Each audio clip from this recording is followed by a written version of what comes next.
And welcome. Hey, Dale. Welcome to this weekend Hospitality Marketing Live Show number 311. I am your host, Lauren Gray, and joining me today, first right off the gate, Miss Adele Gubman. Hi, Miss Adele. How are you? Oh, very well, thank you. It's a great day. That bears explanation in some capacity. Yes, I just heard that we got a lot of land to build a house on. If that isn't adulting, I don't know what is. I can't believe how grown up we're being. Okay, wait a minute. Now, what is the term adulting? This I am not familiar with. Oh, people talk about when you do something that you've never done before that just seems like such a grown-up thing to do. Okay. Well, I guess that makes sense. Approaching 60 and finally catching on to this grown-up business. Oh, okay. You are giving yourself credit I have yet to attain, because for me, I'm still thinking I haven't actually mentally gone past being 12 years old, even though physically I'm there. 60 is on very near horizon, actually. So yes, I can empathize to that end. Just a couple of months. So you bought land in Carolinas? Where? Yes. In Nexton, which is a very planned city, a very fast growing and very well organized. They say it's the #1 planned community or something like that here in the Charleston area. So still just 25 minutes from the beach and all the most wonderful restaurants in the world. Hi, Tim. Hello. So, well, we were just talking. I learned a term today, Tim, I did not know before, and that is adulting. I did not know what that was. The term or the concept? Either, really, to be honest with you. I think I'm probably a blank on both, but yeah, I did not know that was even a thing. Oh, yeah. Because I'm so used to people calling me immature, childish, nerdy, geeky, grow up, and it just, I've never gotten past those terms in my entire life, including now. People are like, really? You're doing that? Grow up. Well, as a parent to two kids who are in their, early to mid 20s, and as a vaguely responsible adult in the life of two other kids who are in their early-ish 20s. Adulting is a concept we've been talking about and dealing with for the last 8 or 9 years, more or less. That's as much as sometimes I'm in the lane of thinking I'm being progressively in the front of things. There's some things I haven't even taken it out of gear for, apparently. Well, I mean, there's too much to know, Lauren. No one can know all of it.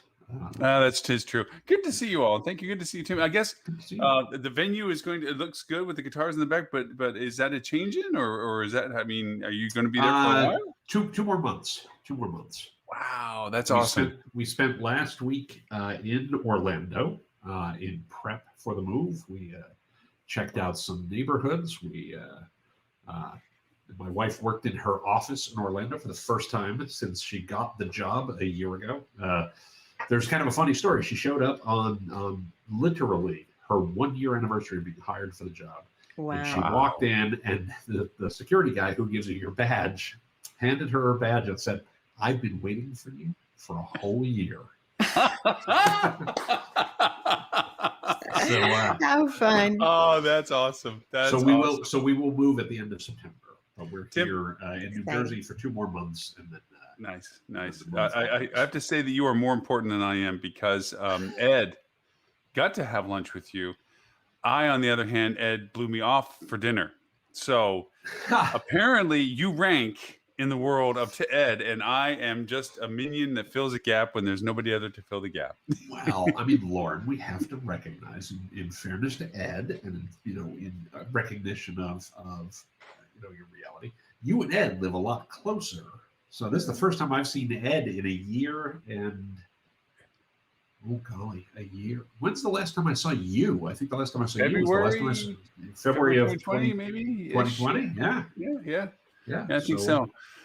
Yeah, no, Ed was on a road trip. He and his buddy, I think his name is Scott, his director of sales, they were doing a road trip, and they were passing by. And for somebody that lives so close to me, you would think you know how to look at a map. He said, "Oh, we're just down the road from you." And I'm like, "Dude, you are in downtown St. Petersburg at 6 p.m. you have multiple traffic scenarios to go through. And by the time you get down here for dinner, it's going to be like closer to 9. No, Oh, and he yeah. plugs into his GPS and he's like, oh, I'm like, yeah, okay, so that's not happening.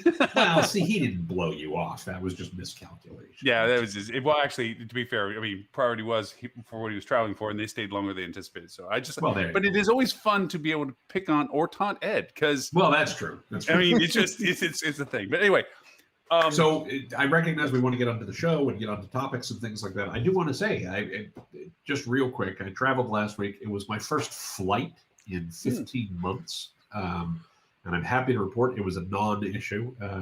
That's we had great. absolutely zero problems. No idiots in the airport. No idiots on the plane. So everything was good there.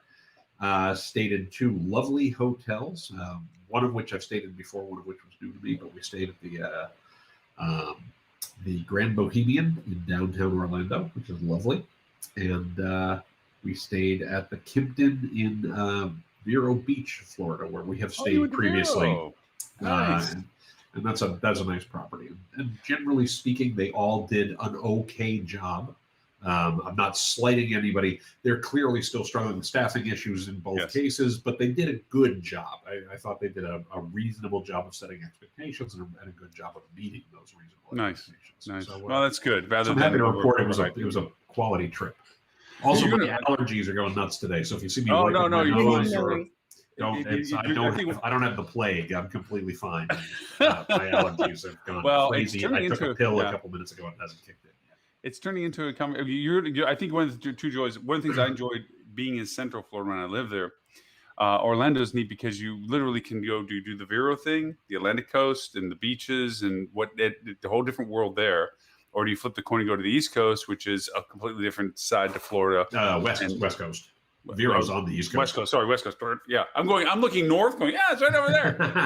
All right. But yeah, either side of it is nice because it gives you being where you are, and then you have the local, which is house to mouse. So in Orlando, everything's unique.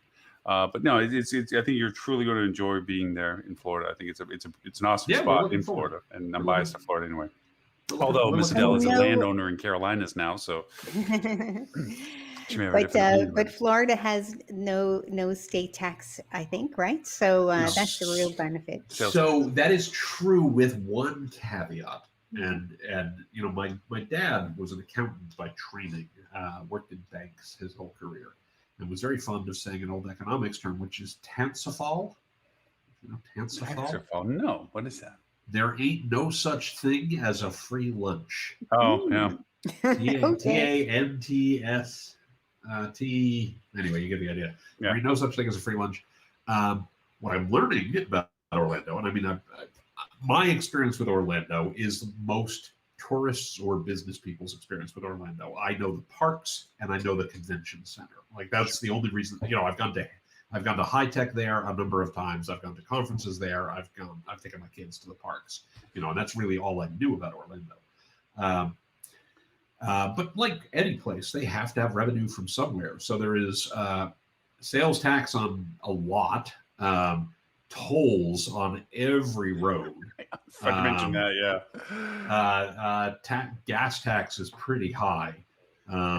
So there's no income tax, but everything else is more expensive in relative terms, just because you're paying like every time you drive anywhere in town. Yeah, I'm sure once you're a local and you know how to use the back roads and stuff, maybe that's better. Yeah, well, actually, Florida is number 1 for toll roads. Just I didn't know that. So there you go. So there toll roads.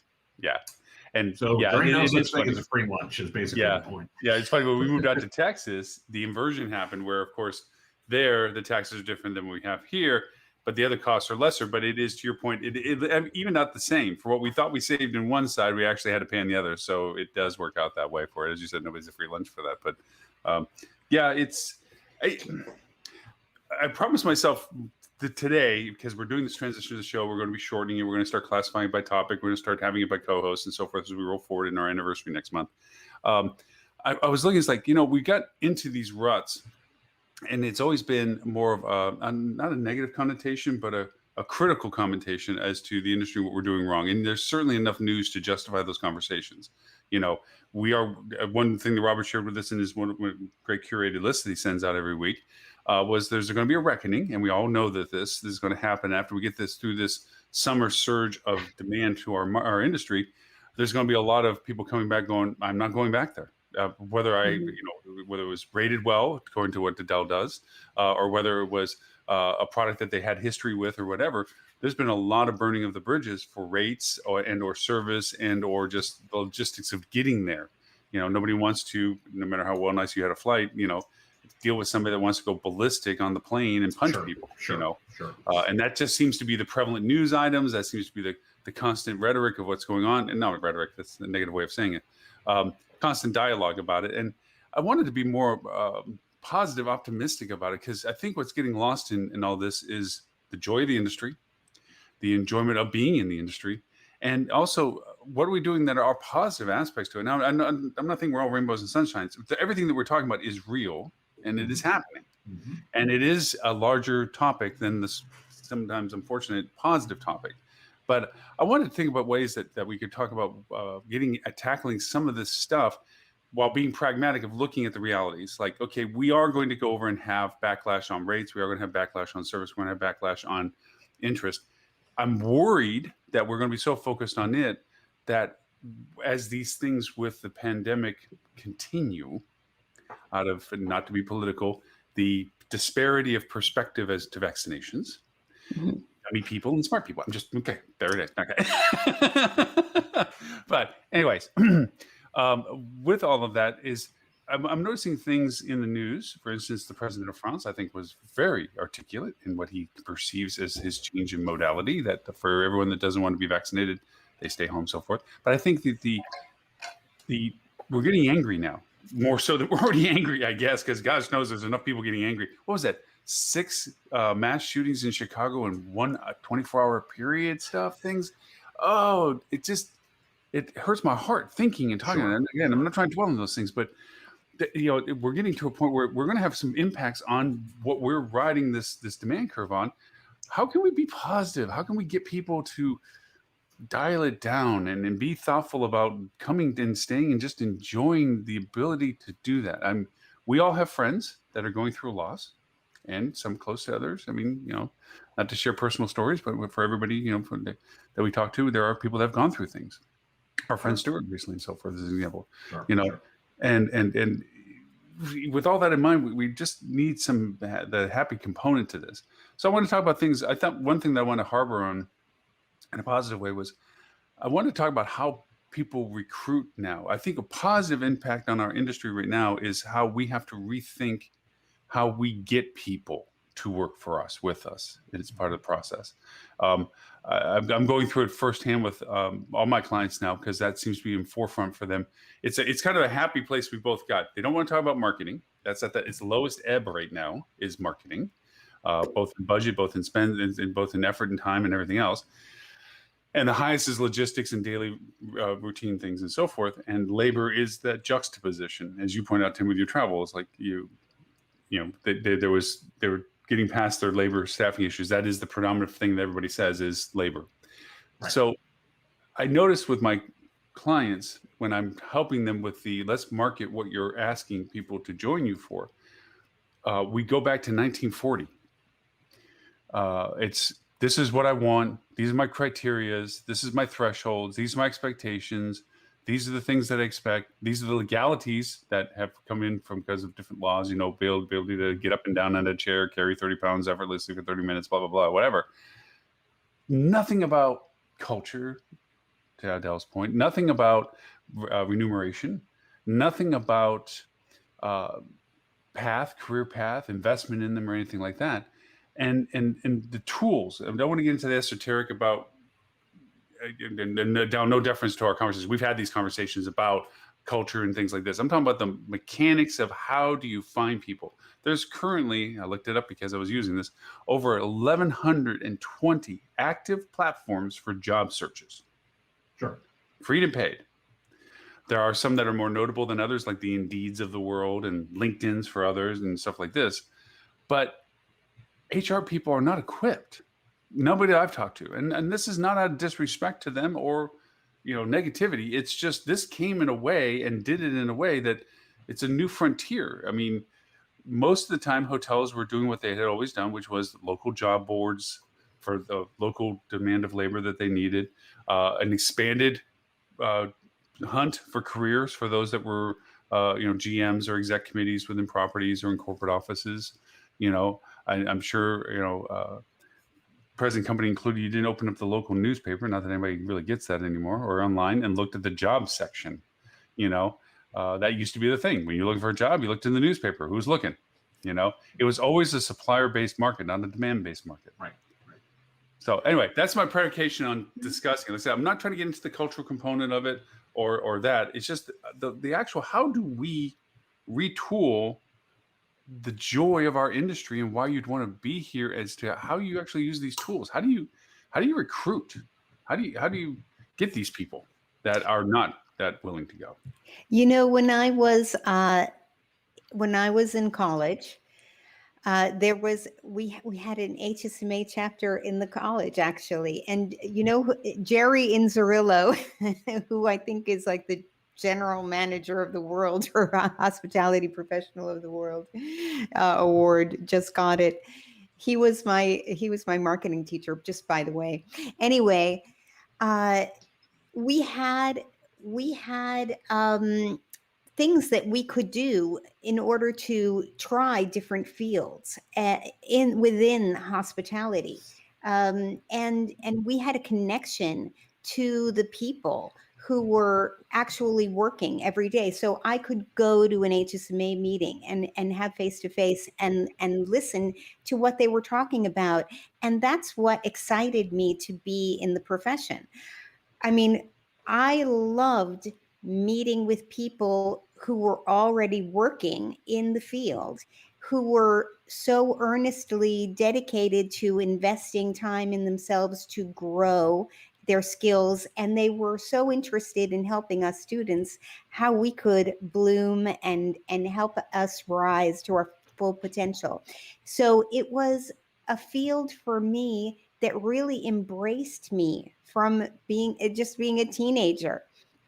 I always said yes when anybody from a high school or community college or university asked me to speak at their school, or to have students come in and take a tour. Even younger, I've even had 10-year-olds take a tour of the hotel to see behind the scenes what it's about. And I think we need to embrace that more, because you know what? We have a lot of beautiful environments to work in, beautiful spaces. That's one of the things that attracted me. I wanted to be in a pretty place where everyone was smiling and everybody was working together to make people happy and to make dreams come true. Well, what isn't attractive about that? And if I know that I can start in the beginning and grow and grow and grow and have, potential of overseeing several hotels, for example, and having an impact on even more people outside, well, that's so attractive. Why not talk about that? Mm-hmm. Tim, first of all, I agree with what you just said, completely and utterly, Adele. I think that's right. I think we have to sell the culture. I think we have to sell the spirit of hospitality to people. I think that's true. I also think it's true that a big change that's happened in the last 20 years, 30 years, Adele, I think you're a little younger than I am. I'm not 100% sure, but I'm going to say that that's true. But I'm going to say we both started our career in hospitality 20 years ago. We're just going to we're going to leave it at that, right? And one of the things that has changed in the last 20 years, 30 years particularly, is that the U.S. economy has become more of a services-based economy. So there is more demand for people who want to work in services broadly than there was 30 years ago, than there was 25 years ago. And so we do need to recognize that and say that people who might be inclined to work in a services field, as opposed to, the trades, or as opposed to manufacturing or things along those lines that there was more of 30 years ago, that we need to be more competitive with those other types of places. And I think it is a good time to look at and start to reset expectations. What I'm about to say is going to be probably super unpopular with some folks listening, but we need to think about what are the needs of our employees for their careers, for their life, for things like that in a way that we haven't had to before. Um, there's a theory amongst a group of economists I was reading the other day, and I may get this not exactly right, but I'd ask you to bear with me for a moment while I try to get this out. That after past recessions, jobs came back kind of like this, kind of this kind of slope. And because of that, people started moving jobs at about the same pace or a little better, and unemployment went down because the supply of jobs didn't outstrip the available workforce by very much in relative terms, right? And what we've seen this time is that the supply of jobs is outstripping the supply of labor by a lot.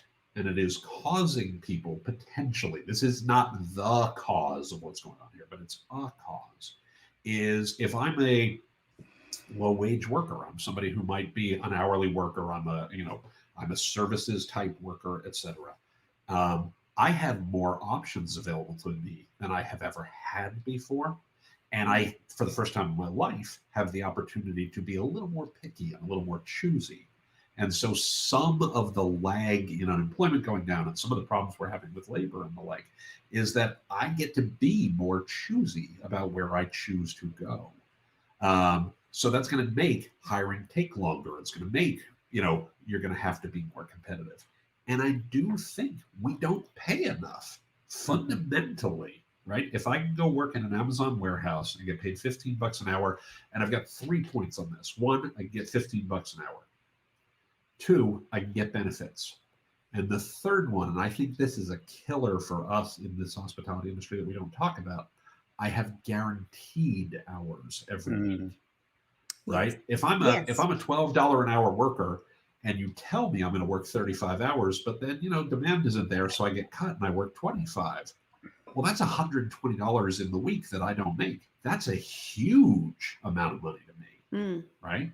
Yeah. Whereas if I'm told someplace else, even if I'm making $10 an hour, but I'm going to get 35 hours every week for sure, well, I can live my life more comfortably there. And I think that's something that we need to look at realistically to say, if we're telling people I can't guarantee you hours, I can't guarantee you a wage, regardless of what the hourly rate is, that's going to be a real tough sell to a lot of people when there are plenty of places I can go work and know, even if I'm making 50 cents less an hour, I know I'm going to get 35 hours a week every single week, because then I know I can pay my rent. Then I know I can pay pay for gas to get to work. Then I know I can do other things in my life. And also people have other obligations. They have family obligations, for example, and they need to know that they can be available for their children or whatever else is happening in their lives. Maybe they're parents, and they have no idea whether they're going to work the AM shift or the weekend or whatever. I mean, people. Yeah, I think. I'm sorry. People quit because they, 25 people in their family are going to take a vacation, and we weren't agreeable to make it happen, for example. Well, if I can add one real quick thing, Lauren, and this is super quick, and my point isn't that we can't compete with that reality. My point is we need to maybe rethink what we've always done. That's really the point, is assuming we're going to go back to what we did in 2019, when, let's be fair, we had a huge labor shortage in 2019 too. Yeah, we did. Right? We did. This is not a post-pandemic problem. No. This is something that has become a more systemic problem. Maybe it's time to rethink how we think about labor from the outset. I'm thinking more deviously, and in a positive way. I think we know that there's, and Tim, I know you hate categorizations based on age. Millennials being millennials and not concept, but the mindsets and so forth. But if we can go through a spectrum, since we refer to ourselves as being a little old or whatever, we've seen a lot of stigmas fall to the wayside that used to be preventative for people's career choices. Prior to 2008, it was very uncool to refer to your job and looking for a job to anybody. Like when you socially talk to somebody, Oh, sure. hey, I'm looking Sure. for a job. But it got so prevalent at a moment because people were so much out of work. That stigma fell to the wayside where it's like, hey, on social, I'm looking for a job. So as an example, going forward, things like side hustles, that never existed as a term. Sure. Okay. Right. There was, I had my career, I had my job, I had my path. I'm throwing that onto the table of discussion. Then we had things where this pause, one thing that we are saying from its process is that it caused us to reevaluate what we found valuable in our lives. Instead of just doing what we were doing to getting it done, we looked at it and say, well, what is our balancing? Other things that fell to the wayside. Being at home with your parents or your parents being at home with you is not a sign of weakness of your family structure. It's a reality of the economics of our world. And being upfront about that we are supporting our parents or our children had to come back because of the need to support them based on circumstances Sure. also Sure. went to the side.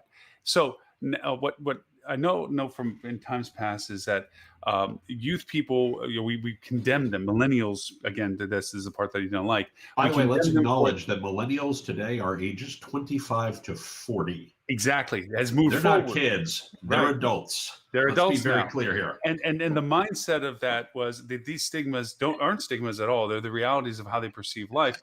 And from this process of it is they wanted to be the CEO 1 year out of college. They didn't. The titles.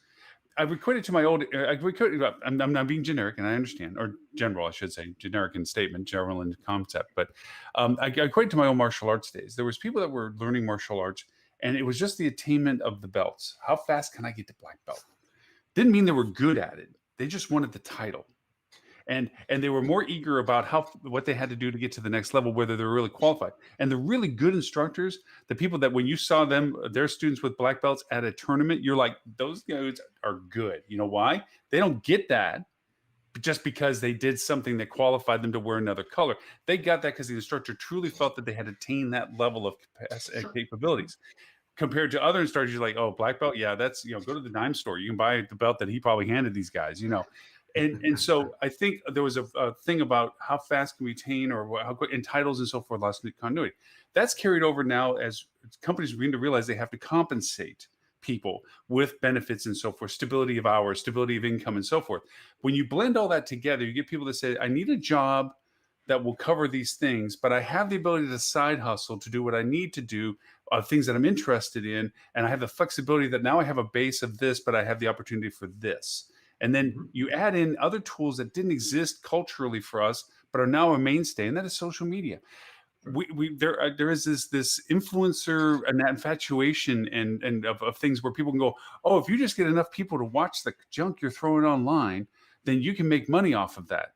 I mean, we've gone through this whole cycle of influencer value, influencer cost, and people that just say, oh, the selfie world. And I see this so much on Facebook and so forth. People are like, and every picture that they post is about them going like this, or it's Monday, Friday, and they're showing their hairstyle, or they do what is that filter that people put on, make their face all smooth so that they look younger? Yeah, and I'm like, dude, you're not fooling anybody. It's like,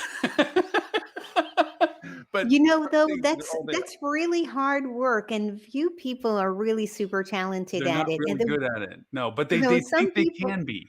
They think they can be. So they. Yeah, but Lauren, here's the thing. I'm going to push back Yeah, on go ahead, almost go ahead. all of that. I'm going to push back on almost all of that. First of all, I do want to address a point that you made at the outset of this that is not necessarily the point you were making, but real quick.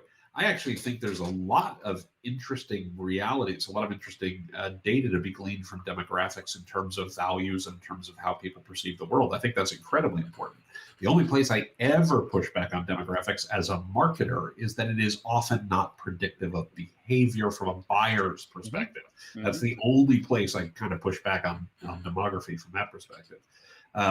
Millennials, Gen Z, Gen X, boomers, grew up in different worlds. Some of their values are different because they grew up in different worlds, right? I mean, so that's absolutely true. I would never, ever, ever dispute that. True. That's true. And one of the things that is true about millennials, generally speaking, we're making a gross generalization here, is that one of the reasons they wanted to be the CEO day one, which in my experience has not been the case. I've certainly run into some people who were, looking to change the world and have everything revolve around that. That is absolutely true. But to be fair, I found that in almost every age range I've ever dealt with, frankly. What is true about millennials is if you look at when they came into the workforce, they largely started coming into the workforce in big numbers in the mid 2000s, the mid aughts. And obviously, quite a few were coming into the workforce around 2008, 2009 when the economy melted down. If you look at, you fast forward another 10 years, they got kicked in the teeth a second time economically. The world that millennials grew up in is one where they understand companies have very little loyalty to them as employees. Yes. And thus, if you were a boomer, if you were born at a certain age, you were told that you were going to have a job for life and the company was going to always take care of you and things like that. And for much of your career, maybe not all of it, but for much of your career, that turned out to be true. You could work one place for a long time, have a steady income, have the opportunity to get promoted, get raises regularly, have a pension or at least a 401k or something along those lines. And that was pretty much the social contract that existed. I'm Gen X, right? Gen X, we were told that was what the world was going to be. And then it wasn't, because we watched our parents and our friends and people like that get laid off. And we were like, wait a second, what happened to this thing where you could work a place for life? Which is why Gen X tends to be somewhat bitter, because we were told the world would be one thing and the world was a different thing, right? Now millennials come along and they were told the world was going to be one thing by their, Gen X and boomer parents. And they looked at it and they went, y'all are high. That's not how the world works at all, right? Y'all are delusional, because that's not how the world works. They are living in the world as it is and saying, I will give to you, the company, what I get in return. This is a transaction. And they're not doing it to be bad people. They're doing it because they recognize that's the way the world works today, right? Anybody who believes that most companies, there are obviously exceptions to this, obviously outliers to this, but anybody who believes that, the world of employment isn't transactional, isn't paying attention. So for us to expect younger workers to look at that world of how employment works and say, now I'm going to be super loyal to this company and I'm going to give 120% and all this other kind of stuff, knowing that because it's a right to work state, I can be let go tomorrow without cause. We're delusional. We're delusional. We're asking them to act as if the world works the way it did 30 or 40 years ago. And they're saying, no, I'm not going to play that game. I'm the parent to a a millennial and a Gen Z. And I've got two millennial nieces who we're very close to and we spend a lot of our time with and things like that. And I can say this of them and of their friends. And they're all hardworking folks. They work real hard. They give their all to their job. They, are trying to get ahead in their career and things like that. And I see people who are 25, 28, 30, et cetera, who work great and are fantastic. What is different is they don't have an expectation that if they give 120%, they're going to get 120% back. And they're going to get rewarded from some extraneous watching. They're going to find those other rewards from other places. That's the point I was trying to get to. Yeah. And that is a value difference. And it's a value difference based on the fact that the world works differently than the world where you or I started our employment in. No. And that's the point I was trying to make, is that from an evil perspective, we're still approaching them to come work with us under the guise that you just did way 1,000 better than I ever could point out, of perception as to the differences of what we're coming approaching. Is like, okay, this is the things we want and you fill them in. We're going to do all these things that we're not really going to follow through with, but we're saying we are, is a way that it seems that a lot of these companies come up with. And I think it's a little bit residual to the age of the people that are currently running some of these larger companies, that it infuses it to their modality. Because it's the world. It's the old, there's an old expression for this that comes from the military that I like, which is, generals are always fighting the last war. Right? If you're a general today, you learn the lessons of the prior reality. Yep. right? Yep. And Very true. I'm not trying to knock anybody, because I think there's some great senior leaders who do recognize that the world has changed and they're trying to fight the current war. I actually hate that metaphor because I don't think it was a war, but it is certainly descriptive of what we run into sometimes. Right. It's like, well, when, I literally, this is something I say at a talk of mine, so I apologize. But, one of the things I talk about is the worst thing you can say as an executive today, the worst thing you can say as a leader today is, well, back in my day, right? Back in your day, if today isn't your day, it is time for you to go. Yeah. Right. Very true. It's time for you to go. Yeah. This is the day we are in. Back in the day, that might be a different thing, but back in my day, no. If you're either playing the game we're in today, or it is time for you to leave. It is very true. I mean, it's funny because most of what I had thought about when I was envisioning our discussions today, just in throwing, we got hooked up with, I don't know whether you're an NFL fan or not, but Peyton Manning did this series of shows. Peyton Manning's journey through NFL, through the 100-year history of NFL. And we were in it. First off, the dude's destined to do this for the rest of his life because he is funny, he's engaging. And for somebody, that threw a football, you're going, dang, dude, physical talent to do that, what you did and all the records, but you're a pretty good host on shows. But they were going through the history of stuff back to when the NFL, back on the perfect season for Miami Dolphins in 72 and so forth. Which we should point out, that was 50 years ago. Yeah, exactly. Back then, it was the team that told you where you worked or didn't work. If you didn't want to work for them, you did not work in that industry. You were not there. Correct. And now you have free agency, and it's about, and you can look at the players going, dude, you're making $12 million this year. What are you? It's not a number issue. It's the progression of the relationship issue. How has it progressed in that relationship? That's the key element. I think when I come back to my recruiting conversation is we need to think in terms of what is relevant to those that we need in the industry to fulfill the service. I mean, we will have technology that will improve scenario operationally. Absolutely. For sure. Yeah, we will have things that will improve based on what it can, service brilliant creative people are going to come up with ways to solve some of these things and bring down the demand levels that we need human physicality for. It will and I will say this to the day I can never say it anymore, it will never replace humans in the interaction of hospitality. Correct. There will always be some necessary component of human interaction, to whatever level that is, to be determined. But I think they'll always need that there. Human beings are social creatures. We like to and talk if we haven't proven that this past year, when we as consumers want to, we may not want to talk to them every time, but when we want to talk to a person, we want to talk to a person. Now. Every technology tool should have a backup of a human connection, like the chat box. It gives you an obvious message back to your question, but a human wrote that. That's right. Thoughtfully thinking about what is going to be the best answer for you to hear, that not only answers your question, but maybe gives you a little bit more to make you feel special. It should be written even in the human voice with all the love that a human being would have given it. So it takes that person. And number two, it should be sensitive that if it didn't perfectly answer your question, there's some human about watching the experience that is going to jump in. Just like if you're checking in at the kiosk in an airport, there's somebody from the airline there to help you if you get stuck, which that's been. Or you're at Costco and you order online because their computer crashed and you're in the self-service line. There's always and Adele, I'll go a step further, right? First of all, I agree with you completely. I will go a step further. I think the companies that do that, the hotels that do that, the brands that do that are going to do a lot better than the ones that don't. Yes. Yeah. But it was funny. I did a presentation recently for a SaaS company, and the premise of it was the 3 rules of robots, or bots, I should say. Oh, sure. Yeah. Sure. As a boss. Spinoff. Yeah. And that intrigued them too. And I said, basically, to what your point is, Adele, is like there's 3 rules for bots. One is don't act like a human. Don't get in the way of getting to a human. And 3, always make it available to find a human.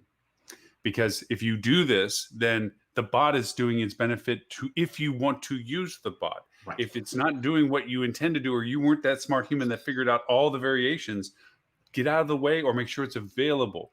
When these things work best is when they augment the value proposition of streamlining the services and profiles, or answering the things in a faster, more expedient way than going through the length of your dialogue to go to a human, should that not be necessary.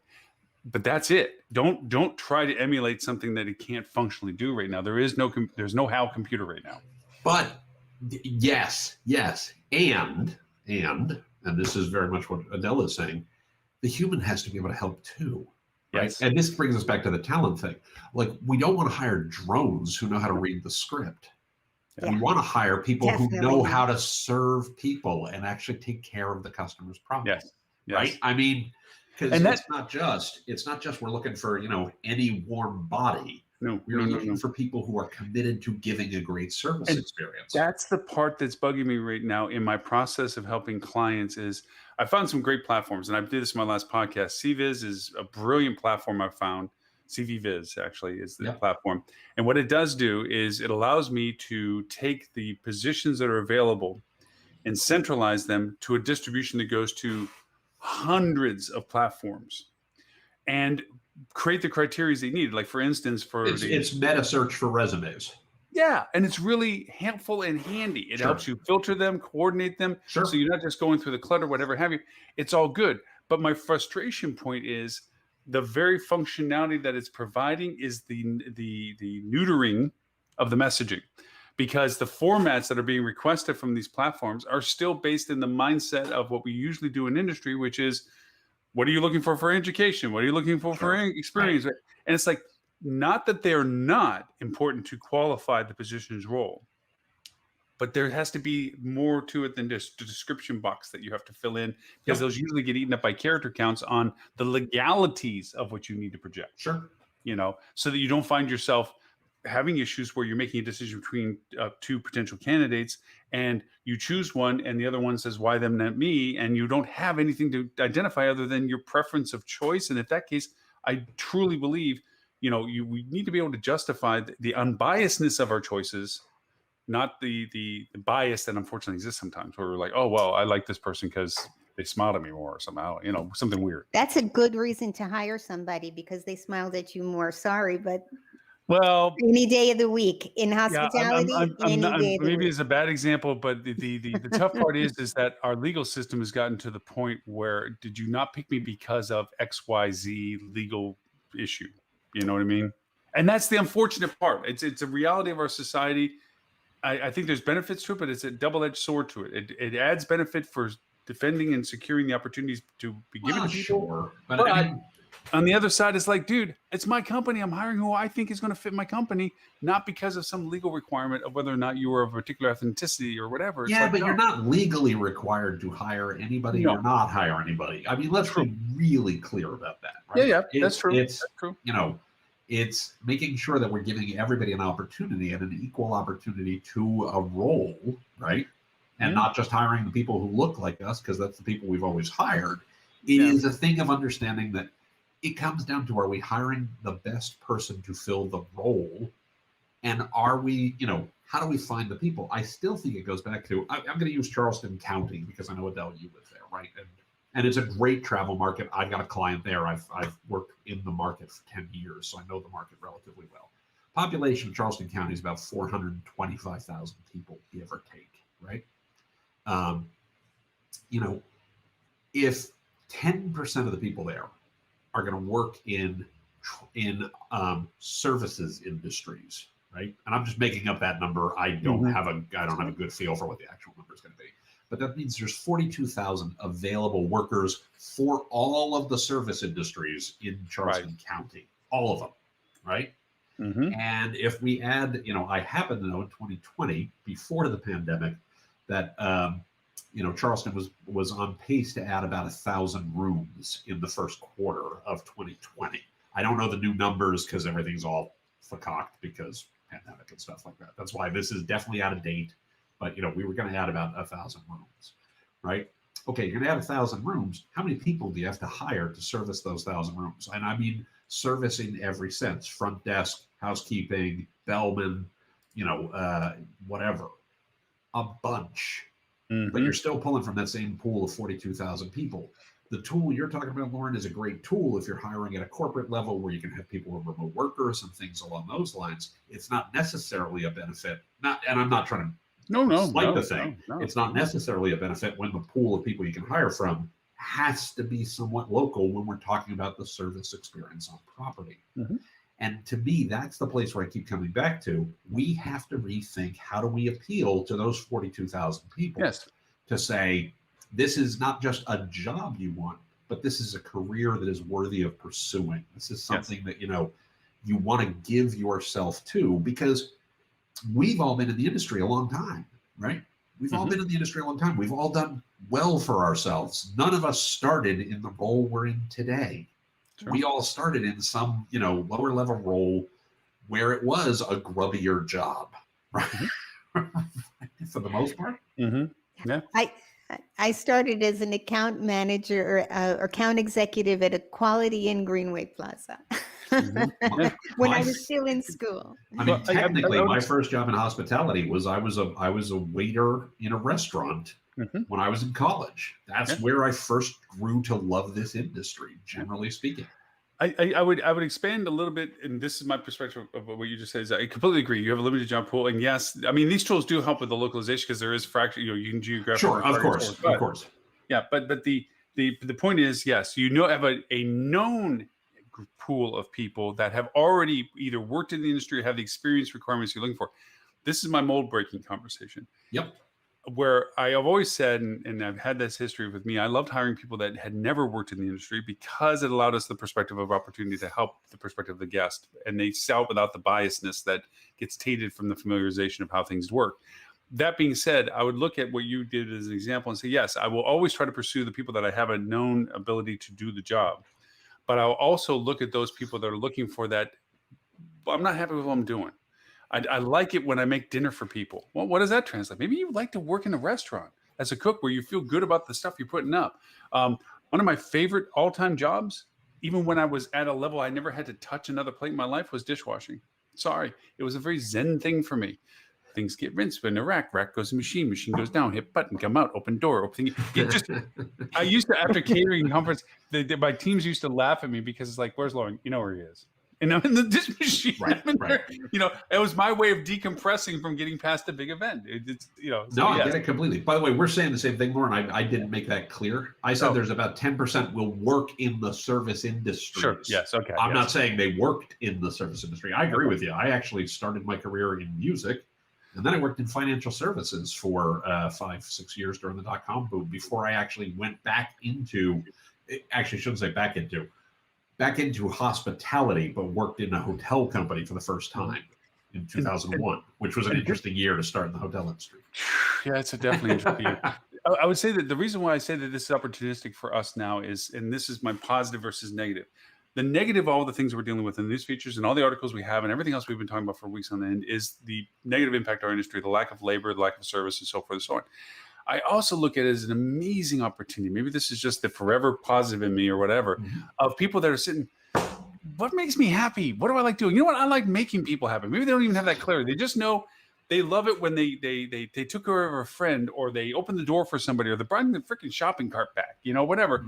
And, and they're like, what's out there for that? And then people do things. There was a show or a movie or something called The Chef, where he got burned out being a chef, a high-end chef, and he opened up a food truck. I forget the name of the movie is called Chef with John Favreau. It is a phenomenal movie.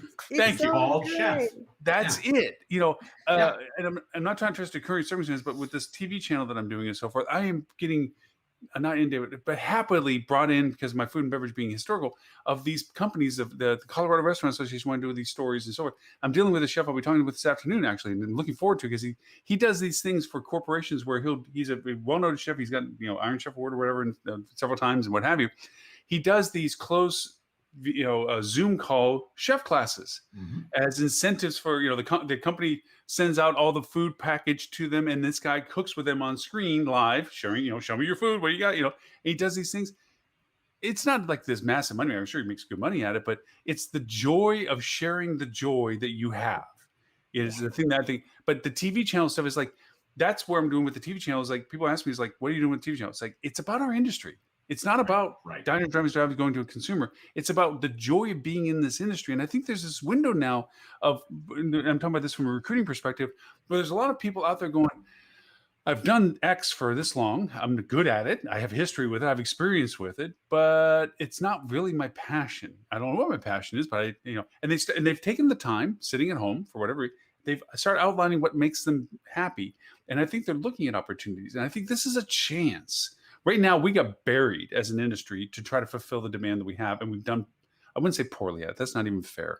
We've struggled through the process. Well, I mean, we've been in the middle of a pandemic. To your point, like people haven't been hiring up until very recently because they were closed, right? I mean, so that's so we've been struggling with the fact that we have all this demand, as you pointed out, with this, the wonderful examples of how much demand versus how many people are even willing to work and so forth and so on.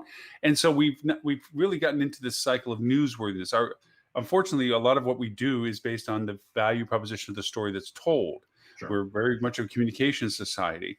And this is the feature conversation until the next feature conversation comes up. And so we're very much in the negative limelight, where it's now progressively showing the violence on planes, the trouble, the cost of planes, the lack of cars, the crappy service, the lack of service, the restaurants that, that's the feature conversation. And I want to change the dialogue to be more about the, hey. And Lauren, nothing you're saying or I'm saying are in any conflict whatsoever. No. I think the only difference is I agree with what you said completely. I think the percentage of people where that's true who also can afford to take that job is not very large. And so I think there's also the practical discussion of, you find that person who wants to do that and has the passion for it. And you say, and I'm going to pay you $11 an hour, and there's no benefits. And I'm going to schedule you for 30 hours a week, but I can cut you at any time during the course of the week. Right. And so you're probably going to work somewhere between 18 and 25 in a typical week, but you don't actually know how many. That's right. We're not going to capture that person. And then we're going to have wasted, and we're going to have to, and we will have wasted that passion. Yes. And that's the only place I agree with 1,000,000% with what you're saying. And also, how do we then how do we then think about how do we draw that person in so that they can have the kind of career that they should be able to have because they're doing something they truly love? Mm-hmm. That's the question I'm asking, not the oh no, that's ridiculous. I'm not saying that at all. I think you're 100% right. And salaried people, even though officially they may be getting paid based on 30 or 40, hours a week, but they're actually there for 12 hours or even 10 hours or 11 hours or on the weekend as well. I mean, there are a lot of hospitality people that are working 7 days a week, way, way overtime, and they're suffering. I think a lot of times the fastest answer I have to what you're saying, Tim, and I completely agree with you, is we have to change how we offer what we're offering and change what it is we're asking for. And I mean this from a perspective of, if you look at it, into any interview process, it is like a courtroom.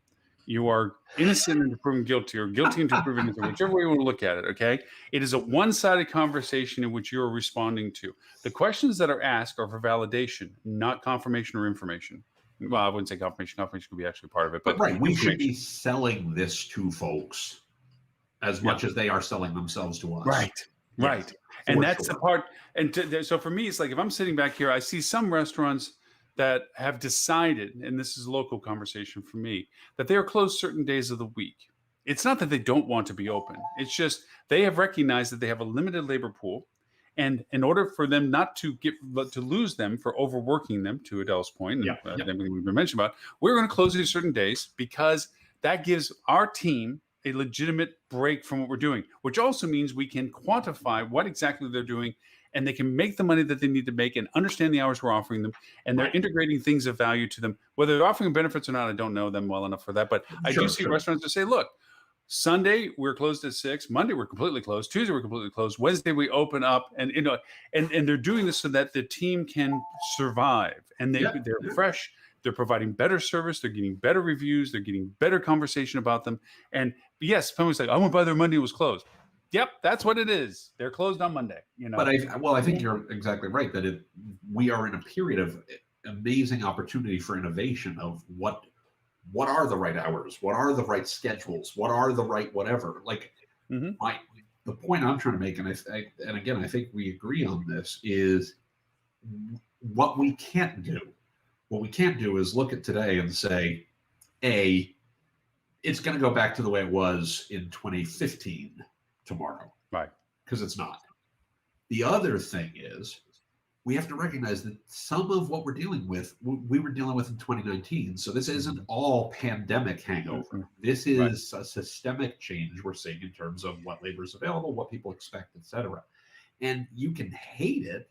That's okay. I'm not saying you have to love it. I'm saying, you know, if we were shipwrecked, right? If we were on a ship and the ship sank, and you're in a lifeboat in the middle of the ocean, you don't have to like that scenario. Also saying, so I'm just going to walk over to the beach is not a winning strategy, right?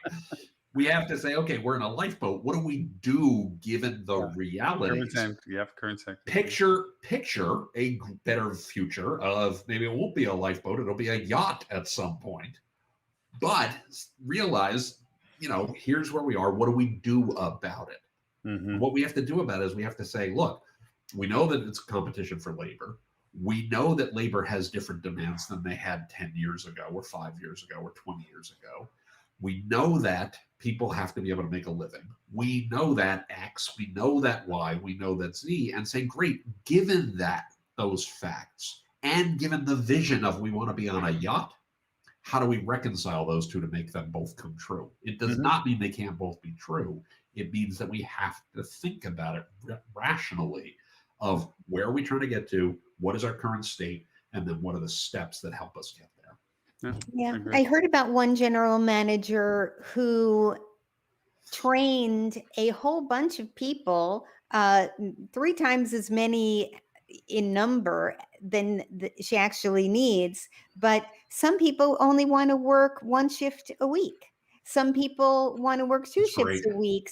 Some people are fine with weekends. Some people are prefer evenings. Whatever it is, she's got this whole army lined up of people who aren't depending on that job for their life, but they're all saying, you know what? Thank you so much. I appreciate the work. Call me in, you know, once or twice a week, and I'm going to be so happy, and I'll bring it every time I come. You're fitting into my life the way I need it's to brilliant, Adele. Yeah, and it is brilliant because at that point you're really that way you have them at their best and they're most focused because now you've given them something of value that they don't want to lose. It's like, I don't want to lose this thing because it really is tailored and they everything that I want it to be for me. And also too, they might come back and say, I would like to do more, or you know what, I've changed something else that I thought I was trying to do. It didn't work out for me and I want to do more. It makes it, I think that's the part I'm thinking of most about all this is the changing of our perspective and the changing of the relationship that we have with people as we're trying to integrate good people, not to squander their motivation, not to squander their interest, but by the same token, investing in them by listening to them in a two-way conversation where it's like, hey, you're interviewing me as much as I'm interviewing you. If you don't see what you want, ask me the questions of why, you know, why does it make it seem different than I want or something? But yeah. Tim, it is a pleasure to actually have on. So I would love to ask you a question. Not that I don't love having Adele with me, don't get me wrong, but Adele has to listen to me more than she has to, you know, so topically for you, I mean, I that was my big thing was talking about recruiting and just current circumstances and stuff. I rarely get the chance to ask all of you really, you know, what is it that's in front of you going on? I mean, is there things that you are dealing with right now or something that you're looking at that you don't mind discussing? The only thing, and I'm in a very fortunate position, and this is, and I want to be really fair about this. This is somewhat self-selecting at the moment, not by me, but by the clients. Most of the folks I'm working with are folks who are actually doing pretty well. You know, unfortunately, the folks who really struggled through the pandemic, either we parted ways, or in one case, the hotel closed. Right, so it's not a. I have not had a lot of people come to me at the moment who are like, I've got blood on the walls and I need you to help me, you know, fix that problem. So most of the people I'm talking to happen to be in markets that are doing well, happen to be the types of hotels that are doing well, et cetera.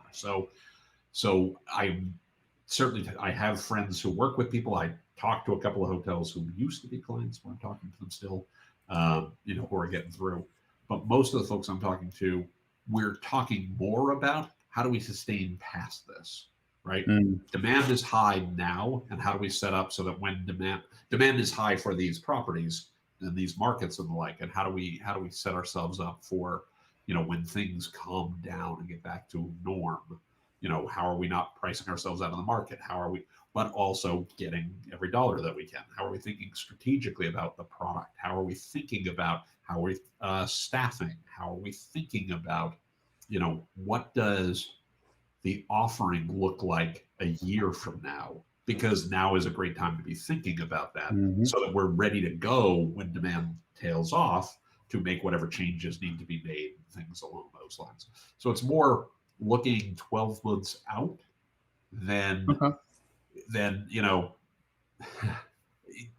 just picking up the piles of money that are raining down on them at the moment, right? It's thinking about the longer term, and a lot of it is labor. I mean, a lot of it is very much how do we think about it. Good question. It's just from between here to then. How do you feel about how we're having a July like last year's July in that sense?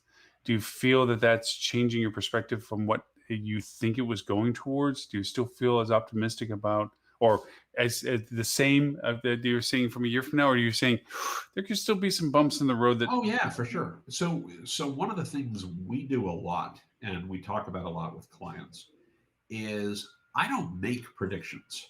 I mean, here on the show, I'll make predictions all the time just for fun and just to keep the conversation going. But what we do is scenario planning. What do we do if demand is 10% higher? What do we do if demand is 50% higher? What do we do if demand is 10% lower? What do we do if demand is 40% lower? And it's really thinking through the various scenarios and having some plans in place to account for whichever of those happens to become true. Because we can't really predict what it's going to look like. I got some guesses. I have my theories about what it's going to be. But it's more, what is it? What do we need to be prepared for so that we are prepared? I realize I'm quoting generals like crazy today. Hey, Robert.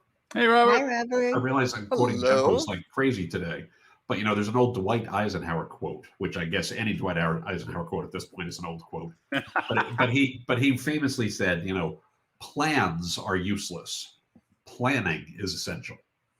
So it's really just thinking through the various scenarios that could be the case and having done some planning, which we will undoubtedly have to adjust to the reality, but so that we're not finding ourselves in a situation of, forget the Delta variant. There's a Gamma variant. There's an Omega variant. I don't know what the hell, right? That upends everything. And we find ourselves in a situation where we're back to, being closed all the time and we're at 20% occupancy or something along those lines. The right time to think about that is not when it's happening. The right time to think about that is now and understand what would we do given that scenario and be flexible to adjust if, we didn't account for all the scenarios that could possibly be out there. So that is a big part of what we're doing is much more around thinking through what are the plausible scenarios, what are the likely scenarios, what are a couple of wild card scenarios, and having some discussion around what those look like to say, okay, if one of these comes to pass, it's not like, holy crap, we never thought of that. No. Real quick on the geeky side of things that I haven't been able to ask you forever today. In VR, are you messing with that at all? I am. I'm using VR a lot, actually. Okay. Use Noda. If you haven't used Noda yet, use Noda. I've never even heard of Noda. What is Noda? It's new to the VR space. It's mind mapping. It's 3D virtual VR room mind mapping. Oh, very cool. Which is really cool because what you're talking about, strangely, I think I just follow greatness, is you're in a virtual room where you can float around and you make these 3D models of, okay, if this was this, great, and this is the scenario strings and so forth, little, connect the dots, lines, mind mapping. And then I love mind mapping. I use mind mapping all the time, just not in the VR space. Oh, it's so cool because then you have other people, like I have two of my team members on VR that come in and it's like, okay, come here, let me show you this. I'm thinking if we do this and it goes to this, then these are the choices. And they go, well, you forgot to add this. And they, it's just cool. But anyway, That's that's very cool. sneaky. Anyway, the thing I'm mostly using VR for, by the way, and I'll share this, and then unfortunately I do have to drop, but it's mainly because Robert came. yeah. No, it's like a tag team. The main thing we're using it for, a company I'm working with, we use it for team meetings a lot. Yeah. And what I love about it is you're in a virtual space with folks, right? So you got the headset on, you know, and all this kind of thing. And if you and I are talking right now, and I'm going to do this as you appear on my screen, you might see people in different places on your screen. But, you know, Lauren, when you talk, I turn to my left and up. And Robert, if you talk, I'm going to turn to my right and lower. And I find at the end of the meeting, on like a Zoom call or things like that, I am far less tired. Yeah. Because I've been interacting in the space with people instead of staring at a screen and directly into a camera for an hour or two at a time. Yep. And the virtual screens you can pull up with the whiteboards, the screen, and also virtual desktop. If you're not using it, it's awesome because now it's wireless and just pop up the virtual desktop and you're all of that is good. But all of that is good, and I like that. I don't always find those any better than the tools that I already have on my computer in terms of just using them as a tool. Sure. But the getting done with the call and being like, wow, I'm not worn out because I've been staring into a camera for an hour, I find very refreshing. Which platform do you use? We're using Oculus. We're using Oculus. Yeah, no, the headset. I mean, what's the software? Is it? Spatial is primarily. Spatial. Okay, spatial. Yeah, and Altspace. And it depends on who I'm talking to. I have 4 different. Yeah, it's fun. It's just fun. Well, the 4 different things you point out is actually one of the things I don't like about it at the moment, and it reminds me. I mean, we didn't start doing this stuff last week, right? Any of us. Do you remember back in the 90s, you know, let's say mid 90s or things along those lines, and you know, you had to share a file with somebody. You know, you were a Windows user at the time, I'm going to assume, because most of us were Windows users at the time. And you had to share a file with your agency, and your agencies had Macs, and they would send over a PowerPoint, and everything would break. Yeah. Right. Or you know, the font didn't exist, or you went to use somebody else's computer, and because they were running a slightly different environment or whatever, nothing worked the way you were accustomed to. Nothing was standard yet. Yeah. And it was annoying and a pain in the ass, right? Today, doesn't matter what computer you go onto, you pull up a web browser, you know, whichever one you like, and everything just works exactly the same. Whether you're on a PC, a Mac, or whatever, the keyboard commands are roughly the same. Everything's kind of the same. And it's kind of like having the gas pedal on the right and the brake on the left. You know how to drive the car, right? The problem with VR today, much like we had with desktop computers, you know, 25 years ago, is there's not enough standards yet. So one system, the gas is on the left and the brake is on the right. Another one, the gas is on the right and the brake is on the left. And you're like, holy crap, I'm going to crash the car. Yeah. Like I'm spending way too much time trying to figure out how to use the things sometimes just because there's not enough design language, not enough common standards across it yet. That'll happen in time. I'm not too worried about it. But at the moment, that's the thing I don't like about it. If you get the chance, watch some of the Olympics on the headset. It's insane. Because they're doing some 360 coverage on it right now. And so to download the Olympic coverage of it, most of it's like the Netflix stuff, big, huge screen in front of you, like you're in a theater watching it. Yeah. But there are some interactive 360 stuff where you're on the surfboard and you're within the martial arts studio and stuff. Really neat. Nice. When they do the gymnastics, I want to be able to like. I don't know if I want to be able to like have them like somersaulting over me. That would be really cool. I want to see Simone Biles go flying over my head. That would be right. Well, or the javelin or something. Tim, thank you as always, and thanks for the time. And of course, thank you guys for the time. I'm glad when I get a chance to hang out with you all. I know my schedule's been a little crazy lately, but it's always Mr. Robert Cole has a bit of a wacky schedule too. He has a normal Friday obligation on purpose. I think when they offered, when the company said that he would run as a client, said, "Hey, what day is best for you?" He picked Friday. I think it was Mike. No, please. Well, I'm actually the worst. I am the worst because Robert and I scheduled time to talk this week, and then I never sent him the meeting invite, and then I just completely blew him off. So I need to actually send Robert. You too? The meeting invite. Really? Yeah. It's been a crazy week. This is the week my dad officially moved into his nursing home. So this has been a bit of a I would call it a hair-raising week, but in my case, that's really not a bar that's tough to clear. Here we talk about family and circumstances and changes in lives, and we have friends, many friends, that are dealing with many variations, and ourselves included with that those things happen. Well, nonetheless, but Robert, I didn't intentionally blow you off. I'm just a moron. It's really there's a lot of that going around. It's okay, Tim. I still love you, Robert. You know. You know, you have something that you look forward to. Just take it away.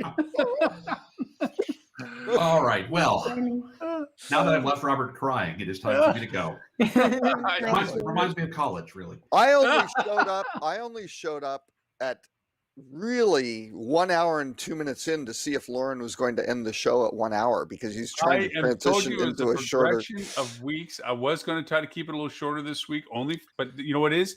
Tim and Adele both were great about taking my topic of recruiting and making some great insights, and I was like, not going to try to cut them short. So there. Oh, Lauren's now that you're here, hey, the show's over. Thanks so much. Lauren's progression is 2.5 hours, 2 hours and 25 minutes, 2 hours and 20 minutes, 15 minutes, 1 hour on week 7. Yeah. in year 10. No, Mr. Tim, thank you as always. Great seeing you all. I look forward to talking to you all soon. Hopefully, I'll see you next week. All right. All right. Thank you. Call me, Tim. I will call you, Robert. All right. Bye. Bye. That's funny. Mr. Robert, thank you very much for your list. Oh, sorry, go ahead, Adele. Go ahead. Oh, I was going to say, so are we going to talk about reservations.com or TripAdvisor Plus? Doesn't matter to me. I can talk about both of them. Yes, he can. I think TripAdvisor, I can talk more deeply about TripAdvisor Plus. There you go. Let's start with that then. So I decided to finally sign up because I've talked about it. I've talked to people about it and thought, and they're doing a little bit different. They seem to be doing a lot of experimentation in terms of revealing the rates. And I'm not sure if it's necessarily contractual or they're just doing a lot of multivariate testing to see what works best. But I decided I had a couple of really kind of small, insignificant, like a 1-dayer and a 2-dayer and not even at 5-star hotels. Because again, for TripAdvisor Plus, because it's $99 a year, what really winds up happening is if you have a long stay at a 5-star hotel, you're probably going to, pay it off just like that. It's great. These things, the rates that some of the hotels are giving them, it wound up paying off on the first 1-day booking pretty much, right? And so it was like, and I compared it, I wound up benchmarking it compared to Hotwire rates, and it's like, I'm getting a lower rate than on Hotwire, and it's cancelable, right? And you kind of go, well, from a pure, raw, empirical, how much money is coming out of my pocket basis, it's like, this seems like a no-brainer. So I only have 3 room nights in, and I think I can't remember the total amount I've said, but it's like more than double or triple my investment. So I go, I got a 3x ROI on 3 days, and it goes for a year. And I think behaviorally, you wind up going, well, I've invested in it, so I might as well check it first. I mean, why wouldn't I? I mean, I might not. And I did, and we're buying a car actually from my sister for my younger daughter.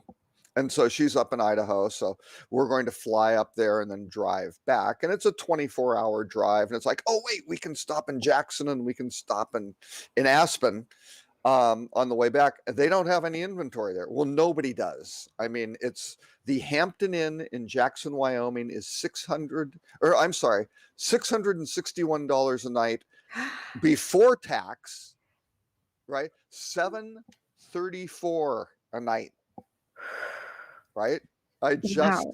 Insane. And Aspen's about, the same, right? But it's just absolutely crazy. So obviously they don't have inventory. They don't have inventory available there.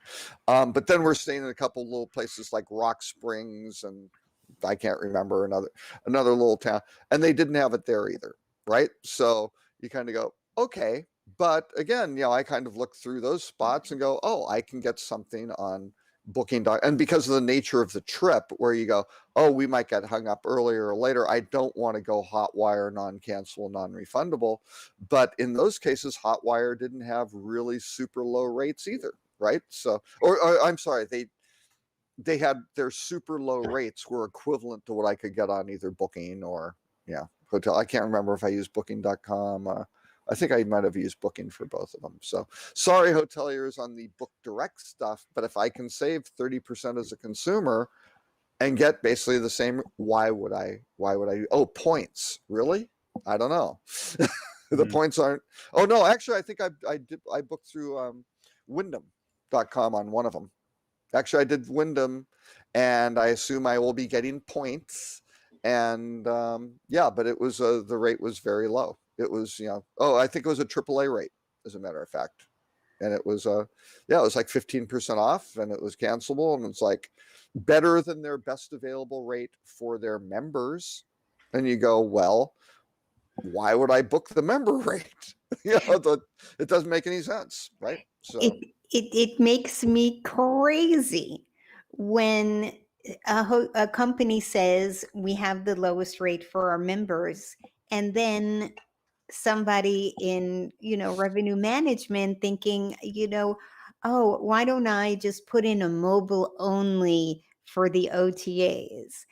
And so every OTA will have a lower rate, and they think, oh, I'm a genius. Look how much money my mobile only rate is getting. But it's just taking it from where I would have wanted to book, or a lot of people like to book on the company website. But it would have gone, but why would I pay more? And one hotel company, and normally I'm not shy about naming names, because why not, right? It's publicly posted information. It's on their website. But their discount was $2.34 per night. That was their big member rate. And it's like, oh, but I can save whatever, $30 a night on this other rate. It's like, huh, which would I do? What's a common sense, reasonable person to do? So if it's close, I might go, maybe I'll book direct, or maybe I'll do whatever. But I mean, I'm just trying to behave like a self-interested consumer, put me in that mindset and go, well, gee, what would a consumer do? It's like, well, this is pretty obvious. So and so it makes you wonder, why is this such a common practice? Well, there's not, as Tim said about the planning, there's not a plan. Sort of thing. Or if there is, they're conflicting people in different silos, or they're assuming the biggest one that I find is they just assume guests are stupid, right? And they won't find out about it. So it's like, oh, we'll just tell them this and they'll book that and we'll make more, and they won't look over there because we told them it was the lowest price. And you go, wow, you used to get really pissed off when hotels.com or the hotel reservations network used to do that, right? Because they would say, we guarantee the low price. And at least in speaking with Dave Littman, this is back late 90s, right? I think it was 1.5% of the people complained about it. But in the meantime, everybody completely perceived them as having the lowest price. And they said, well, as far as we knew, we did. And if, every once in a while we didn't, but 90-something% of the time we did. So, but and the hotels would get just incensed about that. And you're like, well, you're doing the same thing. So, but now there's MetaSearch. Right. Well, there was MetaSearch then too. Well, maybe 10. You go 2004, 2005. I mean, I worked with Sidestep on that stuff. That was the first MetaSearch player, period, right? And that was 2004-ish, I think. I don't know. And it was good. It did the same thing it does now, pretty much. So not huge advancements, but so again, TripAdvisor, I think, has a winner strategically on it. The question is, I think they've gotten rid of a lot of the issues that they had with it. They came out and really dropped the ball by letting their regional biz dev folks just, I don't know what they were thinking, but they were giving really bad deals to the hoteliers, which jacked the cost up to like over 20 26, 28%, right? Because they were saying that you could only give 15%, not 10, or was it something Oh yeah, more than well that? they jacked it up from 10% to 15%. The GDS fee was in there. The gift, the $20 per night as opposed to $20 welcome gift for the stay.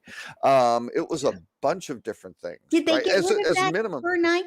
Did they get rid of that per night gift requirement? Oh yeah, yeah. Oh, that's I'm great. not expecting any gift sort of thing, and a lot of these are coming through when they're coming through intermediaries. I don't think that's necessarily happening. Maybe, but we'll see.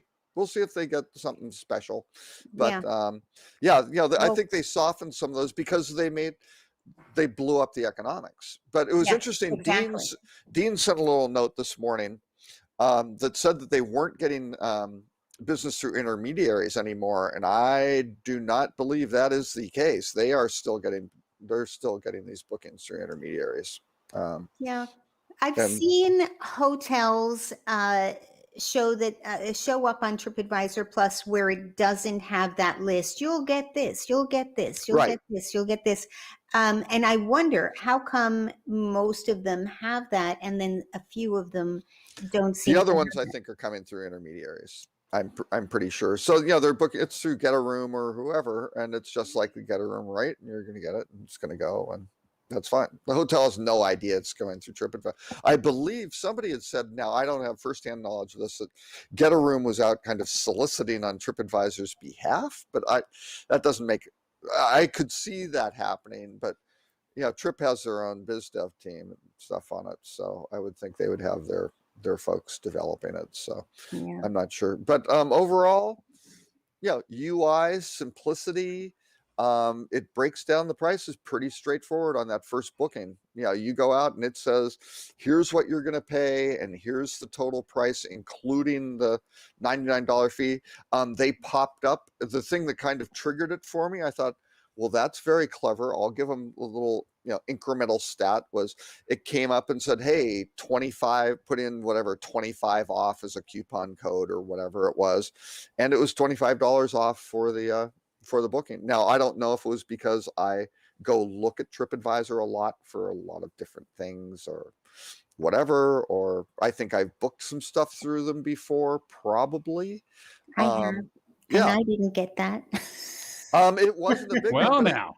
but it came up, and I thought I had actually seen it, and I forgot what the code was, and I came back and thought, oh crap, I missed it. Right? It was just kind of like a time deal, maybe an A/B test to see what would happen. It was gone, but it came up again at some point. It was like, oh, look at there it is, and that triggered it for me. Right? I go, oh well, it seems to be scarce. It's 20. I can't see it. I even went out and looked at some Retail Me Nots and like, oh, are they just spraying this out there? And they aren't. So which is smart, really smart, not to cheapen the product. So I don't know. Strategically, I think it's good because what helps you drive preference to go to a particular vendor? In this case, they've got good pricing. The search process is pretty good. I mean, they've got lots of information in terms of reviews and ratings and filters and things like that. And you kind of go, okay, I can kind of find this stuff. It's basic meta search.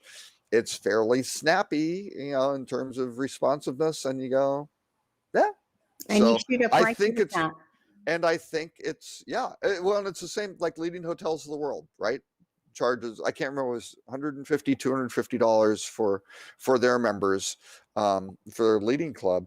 And I mean, you look at that, I always thought when they started charging, that's genius, because you're going to get a subset of people. But boy, if they've paid something, yes, their expectations are going to go up, but you're probably going to get moved into first slot of them looking for one of your properties, right? So as opposed to the other hotel companies kind of went, what are we going to do? We're going to discount to our frequent guests. And you're like, aren't they your best customers, and loyalty would be willing to pay a premium sort of thing? So, and that's kind of what I'm doing at TripAdvisor. I think I've become loyal to them, right? I think, because I've paid extra, right? but even though they're giving me more benefit, right? And I've kind of calculated out the transactional relationship aspect. It's like, I think my behavior is now that of loyalty, even though I've taken it more of maybe a gamification approach, but it's like, yeah, I think this is going to yield a better, a better thing. So we'll see. And I think it only gets better the more properties they get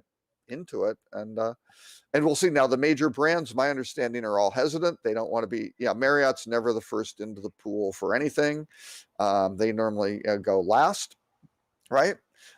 So we'll see. I mean, we'll see how the dominoes fall, and maybe the major hotel groups will never do it, in which case the independents will wind up getting, a structural advantage over it, which I think maybe Tripp's strategy is to, that's a little bit of the old wholesaler, mentality, right? That's certainly how Hotel Reservations Network, popped up before. They said, hey, we've aggregated a bunch of demand. Where are we going to channel it? Oh, you cooperative independent who wants business and wants to work with us? Let's go. We will shift share from whatever to you. That kind of scarcity kind of works pretty well, right? Certainly works in the tour operator space. So we'll see. So I'm optimistic that they may. The interesting thing will be how Wall Street reacts. Wall Street seems to be thinking they're doing pretty good in terms of a strategy. It's going to be how much. I don't know if they'll ever reveal or be pressured into revealing how many members they have. Kind of the Netflix thing, right? Because then all of a sudden you reveal it, and then all of a sudden that metric is going to be your. Turns into a math issue as to value proposition, returnability. Well, and all of a sudden you have a down quarter or a down year or something, and all of a sudden, oh, you didn't meet whatever expectations somebody externally set because they had the number, and all of a sudden your share price is off 7% for. Well, we never thought it was going to do we thought it was going to plateau out, or we have a new strategy to get it, to monetize it better. I have a idea that I'm tossing around to deal with one particular client for a variety of reasons to it. And one is a membership relationship quantifier, as to saying that taking advantage of the fact that there's so many people walking through your door. And we're not going to talk about service or anything like this as to what they're getting, but just the fact that they have guests in their hotel and the numbers are large. And to create some sort of value proposition that isn't being compared to what Hilton did on just offering a variant rate without doing much else. One of the things I was thinking about was to translate those that stayed into a reward program with lots of things not to worry about detail-wise, but to give a contribution to charity as a part of what they were getting for them as the excuse of what they signed up for. By signing up with this, no cost to you, cost to us. Portion of goes to this, or in choice of these.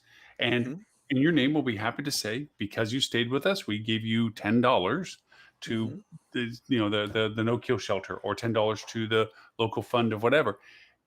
Giving them the excuse to sign up, and then say, here's the value proposition, the core value proposition. Everything that you spend with us is worth 10% more in the sense of value to when you want to spend with us again.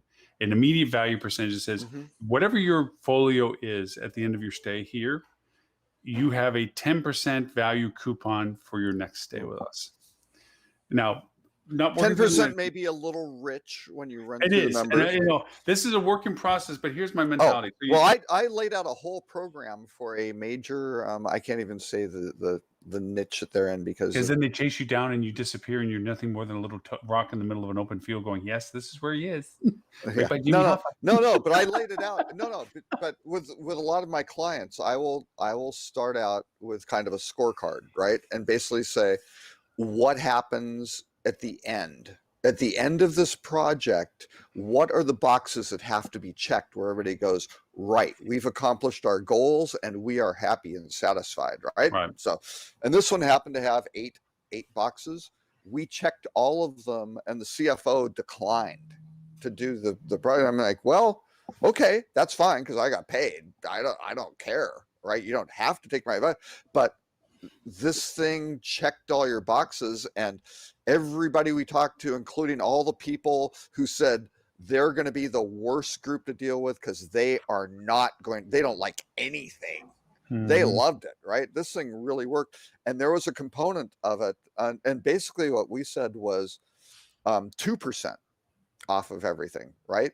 That number worked. We were able to do it through through basically the payment process. They did change the payment processing thing, which was a recommendation. So they changed their payment process so they saved some money, but you could handle it through it. And yeah, and I based it on somewhat an approach that Marcus, the theater side of Marcus hotels did with their rewards program, which was just insane. And they ran it for well over 1 million people with 1.5 full-time equivalents going through the payment processor, right? So very, very low overhead management-wise, less than what they were doing now. Much better data. Their existing program was missing 20% of their revenues or something like that. It was just crazy, which were in the focus areas of where they wanted to build revenue. And their big things for their best clients, they were giving like $50 certificates or something like $50 or $100 gift certificates, which you couldn't use for their main product, which you could not use for advanced bookings, and only something like 10% of their best, most frequent customers even use them, which the CFO thought was great because nobody's using the money we're giving them, the discounts. Right. This is totally successful. And you're like, people see no value in what you do and have no relationship with you, right? This is the worst, probably one of the worst programs I'd seen. But the really cool thing was, yes, you're going to take in this percentage and then you can let people they want to do additional contributions to these things. You can start organizing and working with these folks if it's a client. And this was a very green, very, very green group that was already spending over $2.5-3 million a year as contributions to these organizations. And I told the CFO, I go, well, if you want to be disingenuous, which is completely fine, you can eliminate your corporate spend to this. And the way you structure this is all this money, they aren't getting tax write-offs. You are from their money and contributions. Right. So all of a sudden you've saved a couple $1 million on this thing. And this is a no cost. You're the guy that does this because you bring up a very good point of it. And this is the metrics of measurement. Breakage, what you're referring to in the sense of lack of redemption and so forth, is the negative side of the connotation of mathematics that are associated with the solicitation of companies to do this. But you make a very valid point that is counterproductive to the value proposition that you're trying to offer it for. Right.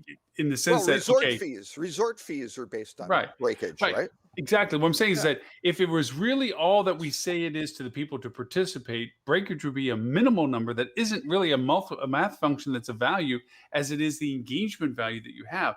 And that's the part that I've always beat a drum on this. So many companies do not focus on unrealized revenue.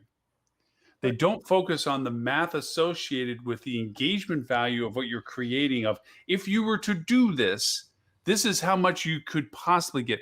Unrealized revenue is the most unrealized value in conversation because they never count for it to say, hey, that's money we don't have. So the accounting of them in the world go over and say, if it's not in my pocket, I don't have it I deal with that all the time. If it's not something I can cash a check on, then I don't count it. Only when I get a check do I count it being successful. ROI is measured the same way, on and on and on.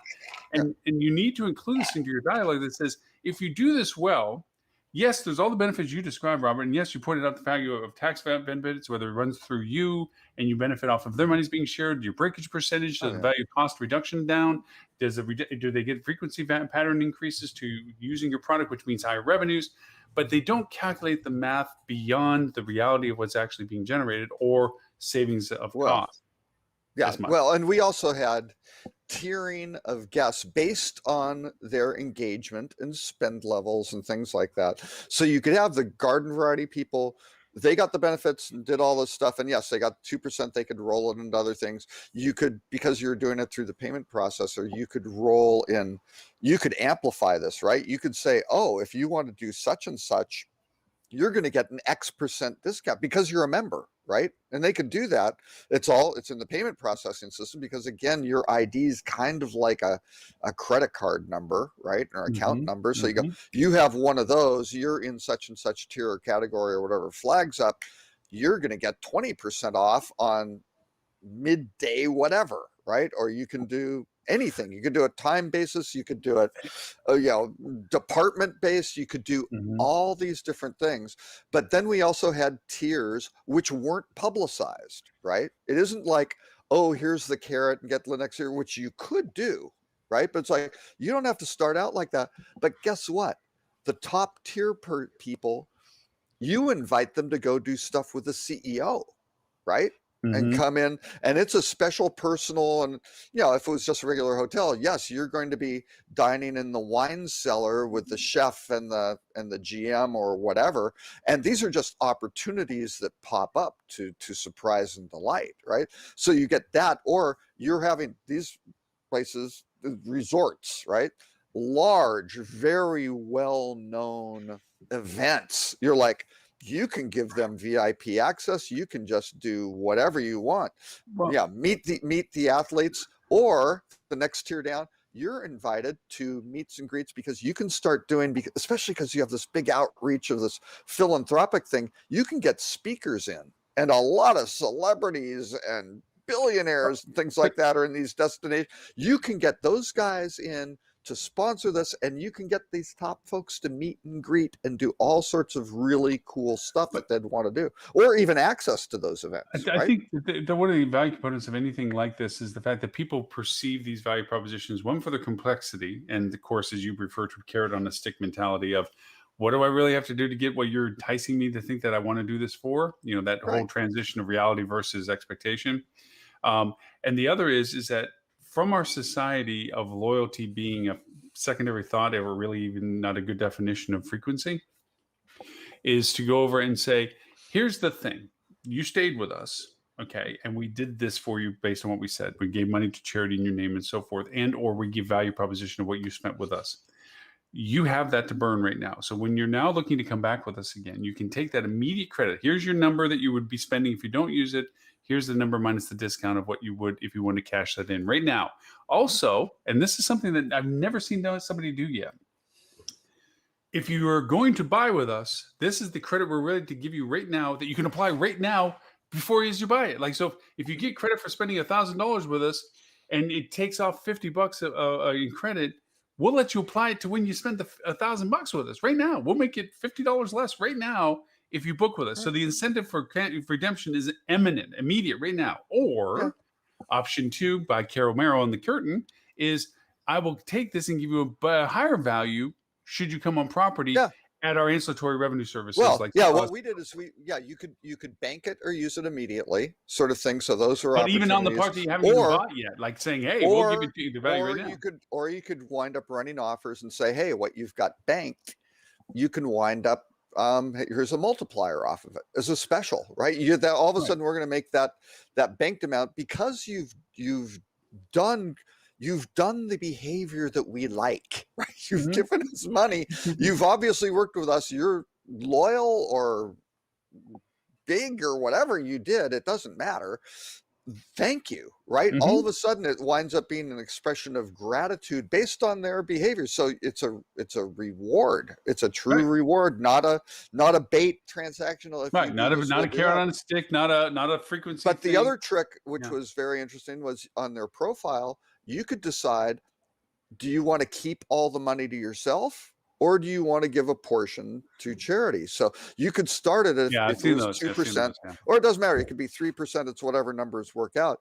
But you kind of go, all of a sudden, that's a pretty strong signal to folks who want to keep 100% of the money for themselves. You go, and that's what I heard versus too, the people who want to give 100% to charity, or to amplify the amount that they got to charity. Those are really two different kinds of guests that you can then go and test out of. People talking about that they offered the charity component of that. No, they want to go over and get the redemption value for themselves. Not that they're not good people and what have you, but they understand there's a fractional value to it and so forth. And I'd much rather get the $20 off my stay. I know that platforms that I don't Right. like, nameless as they are, offer this kind of stuff. I'd much rather get $20 off of my stay in my pocket, virtually, whatever, than it is to say I'm going to make eventually $2 to a local organization. I know every little bit counts, but in all reality, that never really. Well, I'm talking about the fact that if you tell them I'm going to do this in spite of what you're spending, this is not any cost to you to do this. I'm willing to put into the charity for this as a compensation. Really, the value to me is that you signed up with me. The Right. other variable that I'm looking at, And that it's I based, don't think well, we're the doing- contribution was based, in this case, was based on their spend. And then they Right. got to choose how they did it. And if and again, they could develop a portfolio of charities, or you could have people recommend charities and go through a vetting process and see how that goes. You could have advisory boards of these But I think the thing members that who are people engaged. complain Yeah, most about is that it's amazing things. a long relationship before there's a value proposition that's worthy of all the effort of loyalty. I'm saying the thing I've not seen anybody do yet is to say, even in your plans of staying with me again, I'll give you credit on that stay right now for what you said you thought you were going to be spending with me. So even though it's a booking you're doing right now, I'll adjust the cost of this booking right now based on the fact you're willing to book it. Like you said, rewarding your behavior. Or you were like, a member. is- Yeah. You Yeah. want to take, you want to take the value now, or again, or things like that. And that's fine. Yeah. You Mhm. can, I you can do love- all sorts of crazy things. I love anything that involves charity for your reputation, because it says these are our values, and without you're saying these are our values, you're living in that value when you're saying, buy a Subaru and donate money to your local, animal shelter or whatever it is, or the environment or whatever it is. And everybody goes around thinking, oh, Subaru, that's such a nice company, or Kimpton, that's such a nice company. They are always thinking about giving back to their community. And it just stays with you. It stays in your head. Oh, they must be nice people. Well, especially if you're providing opportunities for them to amplify it and to get involved with them and support. And hey, we're doing this, and here's that, and here we're having speakers from or whatever. And when you're going to be around, here are things you can do for the people who are just involved in this charity, right? During a peak, you can just do an unlimited number of creative things. I didn't propose this to these folks, but one of the things that I think is also great is you've got all these people from around the world, right? And again, this is a group that had certainly global reach and visibility. You've got a bunch of people in whatever, they live in Palm Beach or something like that, right? Or Boca. Well, let's find, in this case, this didn't apply to these guys because they didn't have that. But if you had local hotels there, why wouldn't you do special, F&B events or something like that? Yes, it's your monthly, quarterly, annual, I don't care, wine tasting, or the chef coming in from another hotel to do that. And guess who's available? The members, or a tier of members, right? Or whatever that case may be. And you could again, you could get very sophisticated with this and overload the complexity, but you could start going through and going, yeah, we have this tour of, this vintner and this chef, and they're going to go city to city, and this will be great because they're going to go down the West Coast and hit Seattle, Portland, San Francisco, Santa Barbara, LA, San Diego. There might be some pretty important guests in those cities who would love to get the Nouveau Beaujolais or whatever the case may be. And wow.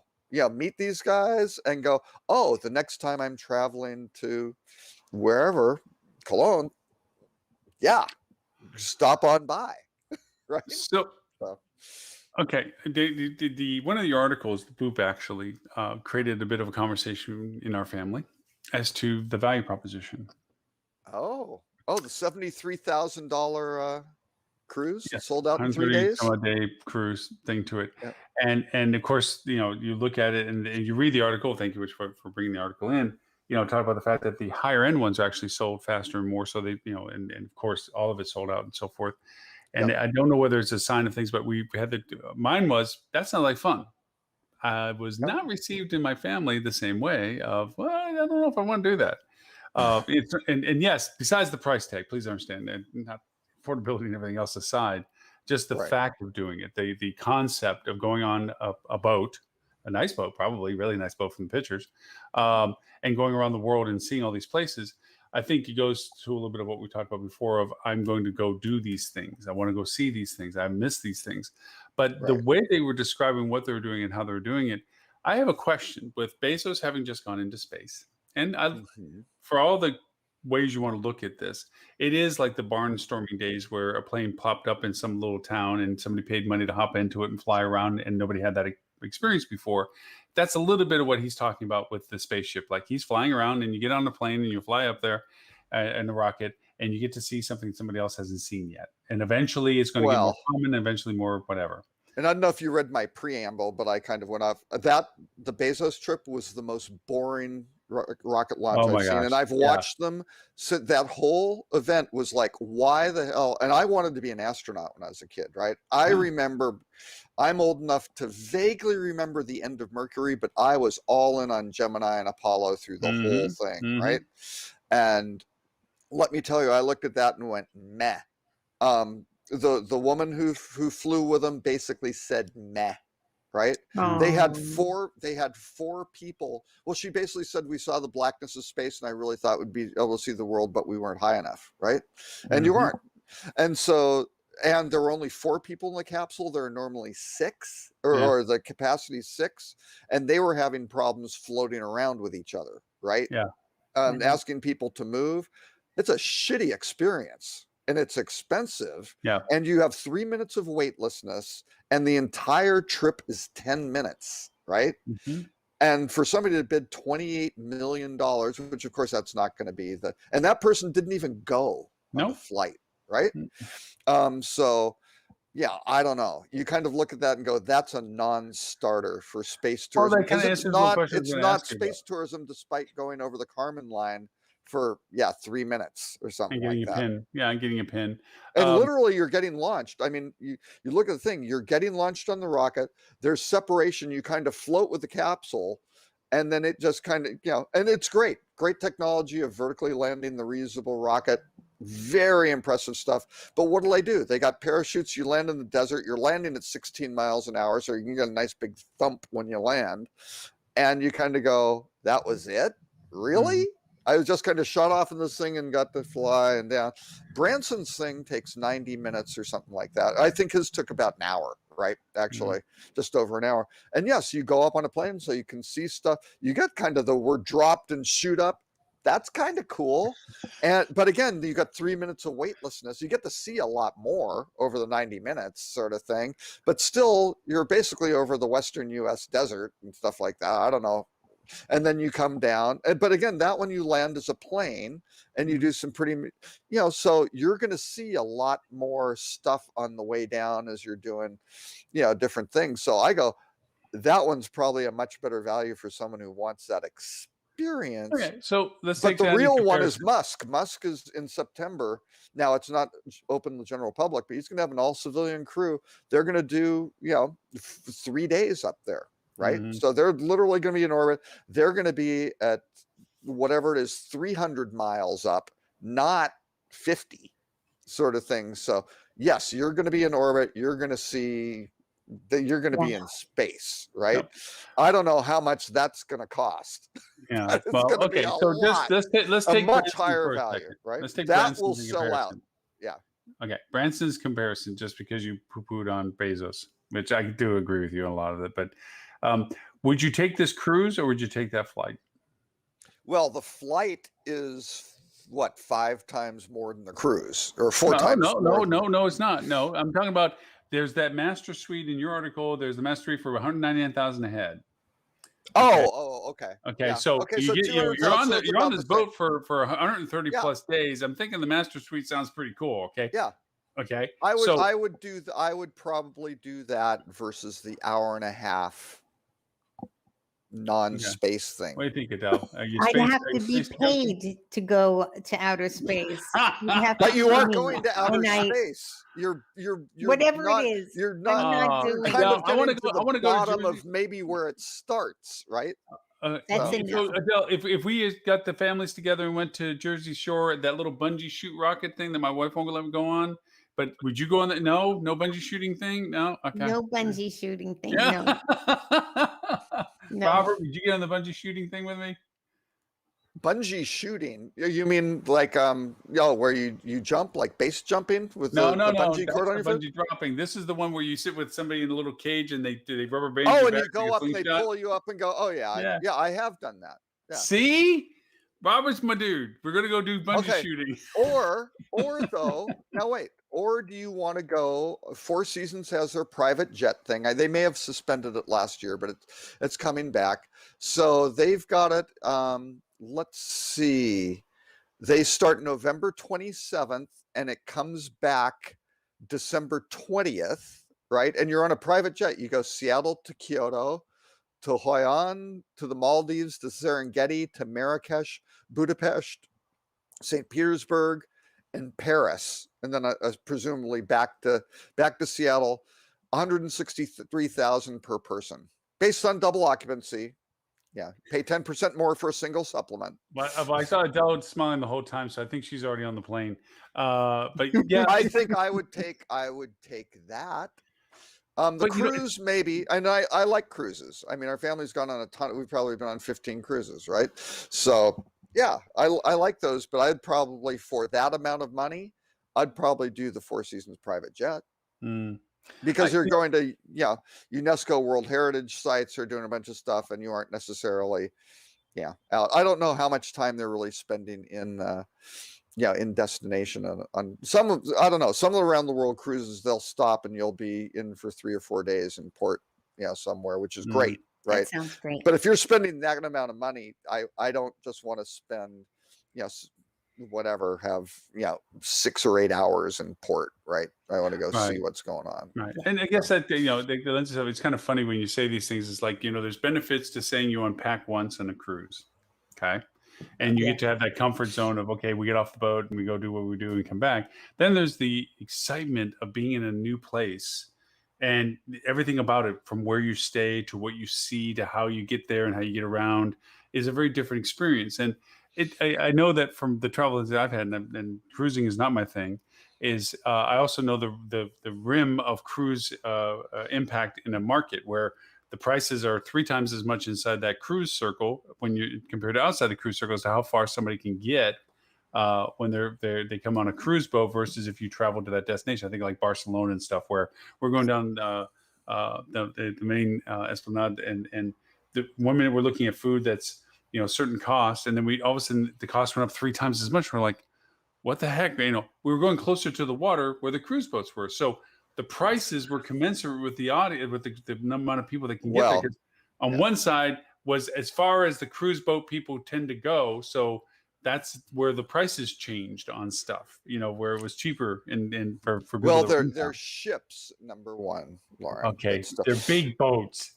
Well, no. If you're on, I remember when we were on the Queen Mary 2, they were very explicit. It was not a cruise ship; it was an ocean liner, because you kind of have the ones that are more, seaworthy to really kind of go around the world, versus some of these other ones that are really tall.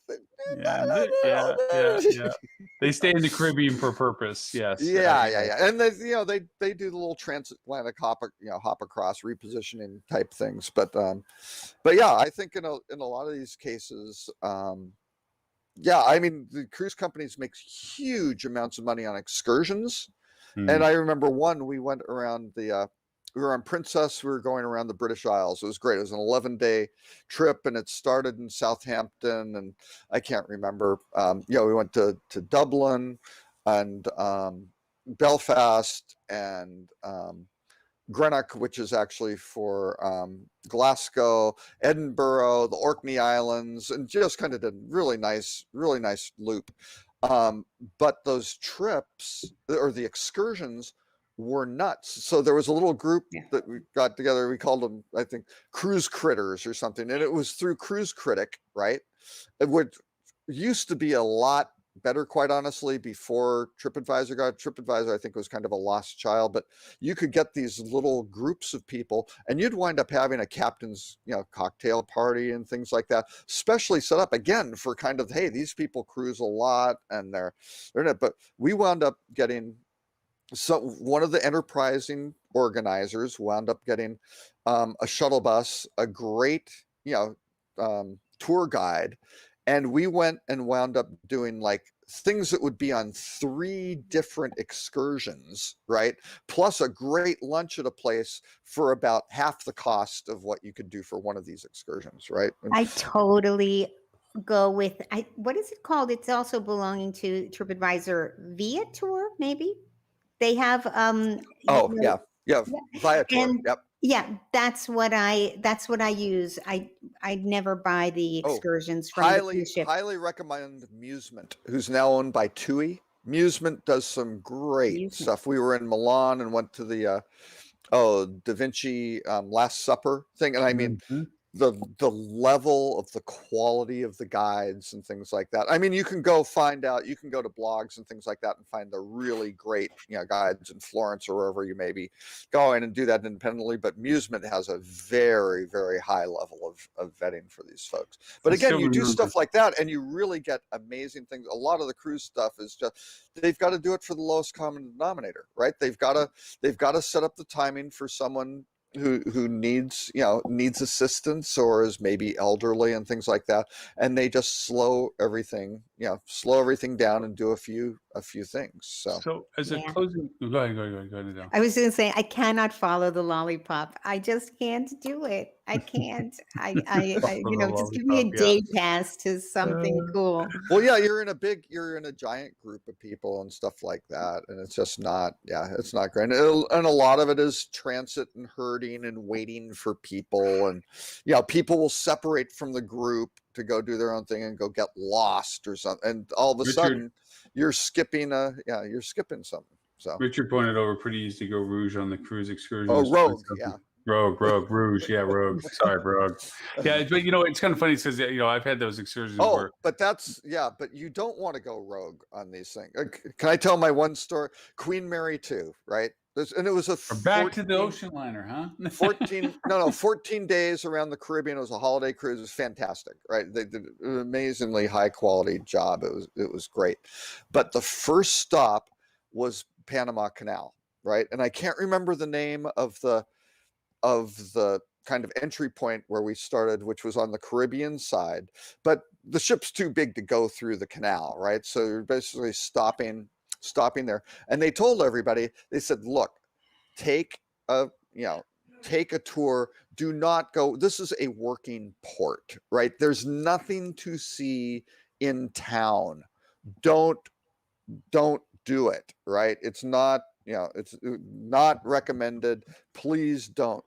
So an enterprising couple decided, screw that. We're going to go explore this town. There's probably something hidden and great down, which there isn't.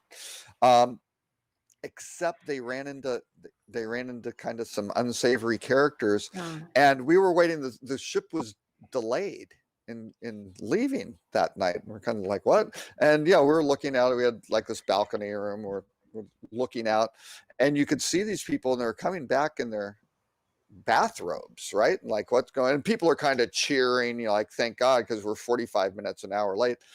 They had left the ship, gone into this, and they were mugged. And the muggers took their passports, they took their money, they took their shoes, they took their clothes. Wow. They left them naked. Oh my and this God. is the first port of the 15-day cruise, right? Or whatever. Not a good start. But again, and the cruise lines will say, oh, if you don't go with us and you run into a problem, the ship may leave without you, which is true. They don't want to do that, but you're late. They aren't holding the ship up. They don't know where you are, right? You didn't go, they have no duty of care if you're going rogue. So it is easy to do it. So you want to have a reputable group that knows how the cruise ships work. You're going to get back in plenty of time. Because again, if your little Jeep that's taking you up to the zip lining in Puerto Vallarta, which is fantastic, breaks down on the way back, you gotta figure out how to get there, or you wind up all of your stuff is suddenly on the ship. You're not. Mhm. The ship is gone, and things get very complicated at Yeah, that point, very true. which can ruin your holiday. So, Robert, you cannot wag your finger at me for the 2-hour limitation thing again. Because, dude, we're ready to wrap up a half hour ago. But now I know more about cruise ships than I ever knew before. No, actually, it's always Yeah. wonderful when you get a chance to Oh, talk. actually, Adele will really like this because of the community aspect. Again, on that cruise around the British Isles, the great thing was I posted on this little message board they had, because again, it's by itinerary, right? Uh-huh. And I just kind of said, hey, any suggestions? We're flying on miles into Gatwick, right? And any suggestions on what to do for like rail or thing? Because again, we had to get down to Southampton, right? Which was going to be rail again. This guy gave me a tip. He goes, wait, no, what you do if you buy this particular pass, and because you're going with a family, if you go in non-peak periods, which was like after 9 and before 1700 or something like that, you wind up saving 40% per adult and 60% per child. And it doesn't just apply to the Gatwick to London leg, it applies to the London Southampton round trip, both of those round trip. And it's like, oh my God, we just saved a fortune That's great. on rail travel, and completely free. He wasn't selling it. He was just providing helpful information to others, and other people saw it and went, oh my God, that's fantastic. We're doing the same thing. We had a driver who was going to take us down. It was going to cost, which I'm sure would have been great, but it's like, wait a second, you can get there on the train. But the only caveat was, couldn't buy it in advance. You could only buy it at the station at like one. It's like, and when you get off on the international, there's only like one little booth that you can go to that sells these, and it's it's available to people locally or something like that. But you can get it if you do this, and it was perfect because again, we were arriving at 7:30 or 8 in the morning, and you kind of went, well, yeah. By the time we get our bags and get to the station and get on, we aren't worried about the 9 o'clock limitation or anything. And the same thing to get to the ship and back was like, we're good. Yeah, it's fantastic. It just goes to show you also too, just the levels of diversity of travel, that there is a way of finding things in general, but there's also a more unique way of finding things that are particular. That, yes, Google's great and helpful with their mobile apps and shows you things, and it makes you aware of some things, and everybody has their preferences, but you just pointed out stories that honestly are not about whether or not you happen to have it displayed on a particular platform, as it is knowing what to look for to be able to discover it. Which is a different modality for a lot of people in a lot of ways. I mean, Del, you're talking about places that are platforms that you use to find things for what it is that you're interested in doing. That is not your traditional, I'm going to go to XYZ place. I mean, we all have our stories of places where, for us, it was Italy, where we wanted to see the Statue of David, and the line was around the building. We kept seeing people go in the back door. Found out, to your point, Robert, it's like a little booth for locals around the corner that you can buy a ticket for that brings you right into the statue.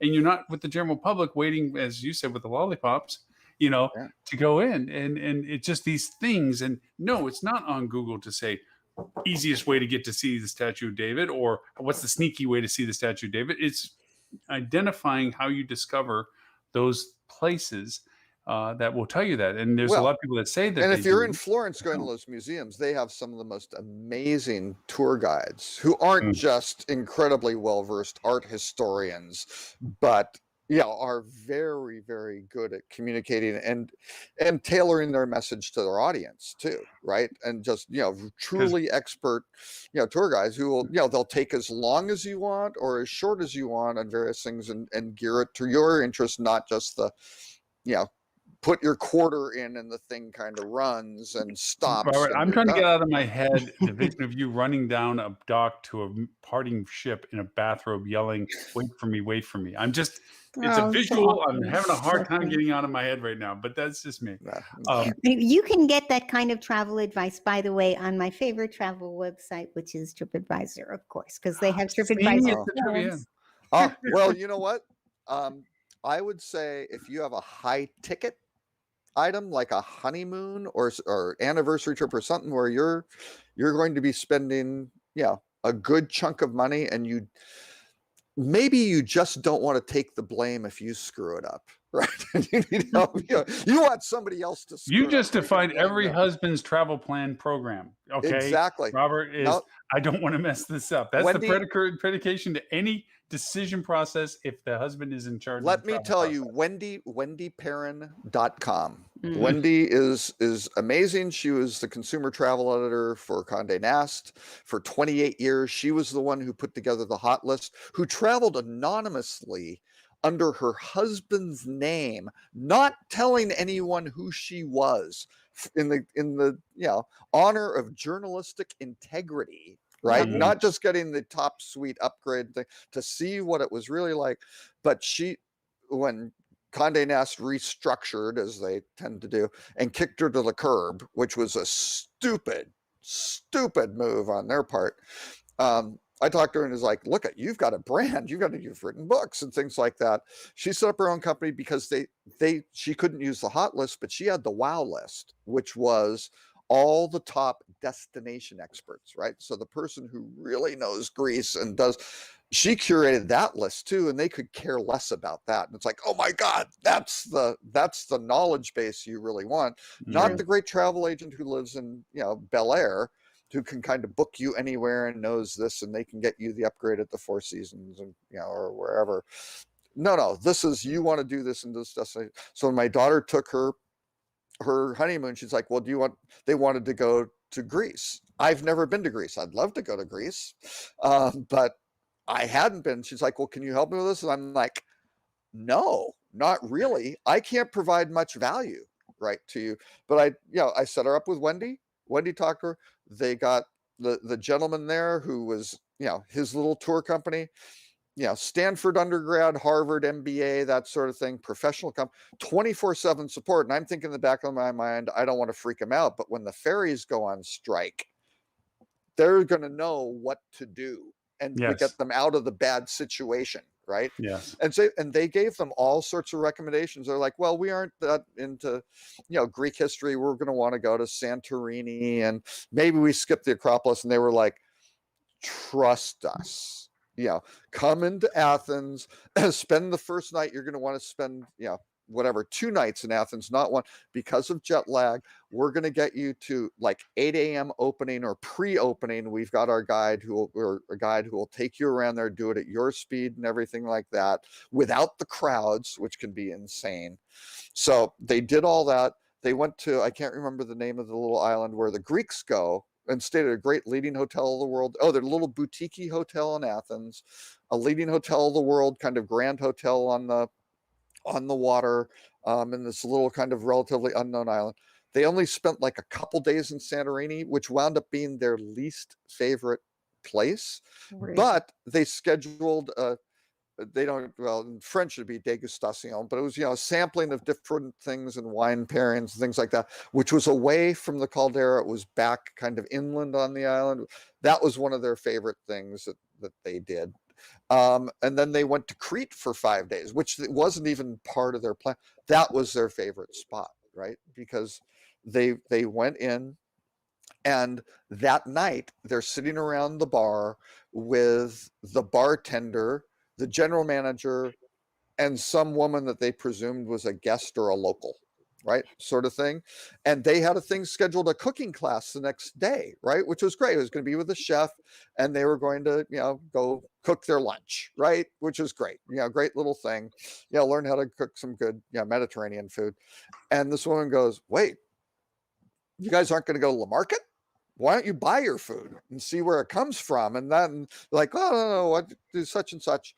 She goes, no, I'll take them. And they're like, oh, great. So they go to this woman takes them to the market and is bossing around a lot of these vendors. It's like, what are you doing? You're being really you aren't going to give me that fish. I want that. Yeah, come on. And just a lot of hard time. It's the owner of the hotel. And she takes them in and she's bossing around the show. They had so much food for lunch. They had enough for dinner. The next night they're just sitting. Over the moon, right? Just that's beautiful. because this woman had started a restaurant, and then did a kind of a gift shop type thing to sell, different foods and kitchen utensils, things like that. Then wound up buying these little apartments around the restaurant, which wound up becoming this little hotel, right? Sort of, and it was kind of a distributed hotel in like little different buildings and stuff like that.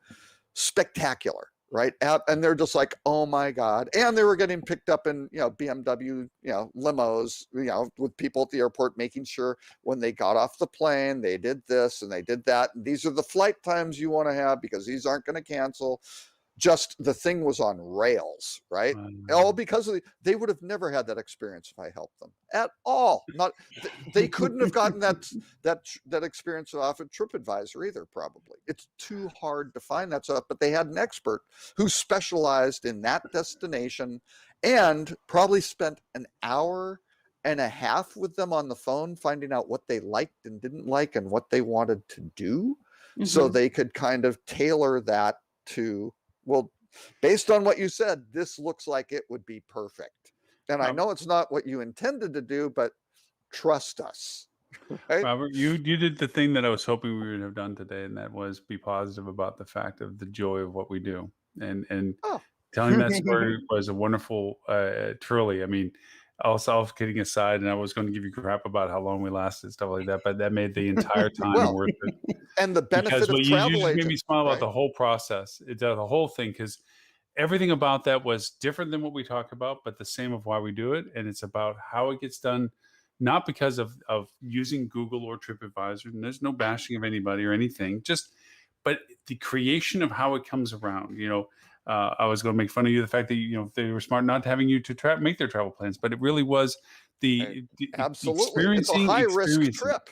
Yeah, but experiencing the experience is you allow yourself to take out the device of a stranger at the bar to find out how crazy it was. And even if it doesn't turn out like that, even if there were nobody, but there were a local that said, "Oh, come over to my house and eat," or whatever, and you're like, all that horror. The fun story. And about if the bartenders going like that, or right? the GMs go, then don't do that. Yeah, but the whole thing of it is the adventure of the joy of it, and that these stories do happen, and they do happen to a lot of people, and that it is enjoyable. That's what I was hoping for out of today's conversation. One additional point, though, for all the hoteliers on the book direct type thing, are you giving your guests that kind of experience? Right. No, you're saying, "Oh, come and eat in our restaurant. We'll give you 10% off." That might not be the best restaurant in town that they want to eat to really have the completely memorable experience. Right. But if you can make that recommendation, wow. Then be good at what you do, but also recognize you may not be the best. And TripAdvisor through Reco is doing that, right? They're trying getting people to, community and people who can provide tours and provide all these things, even though they have Viator and things like that, what they can do to curate these trips, not at the level that Wendy's doing. But again, with Wendy's, she has little cutoffs and said, "Hey, if you aren't spending," and I don't know if she promotes this or not to people, but she kind of knows for Christos, if you aren't spending $600 a day, that's not going to work, right? Sort of thing. You aren't going to get it. So, she'll have thresholds of, what's your budget and where do you go? And if you are looking for the cheapest, whatever, it's like, don't go to her. It's going to be too expensive. You're going to blow your budget. You don't want to be paying for this vacation for the next 10 years sort of thing.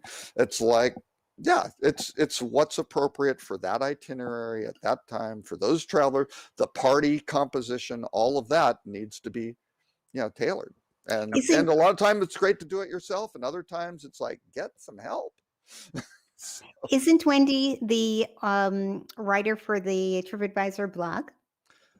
She was one of their first people when they came in. I can't remember what they called it, but yeah, she's done a bunch of work with them.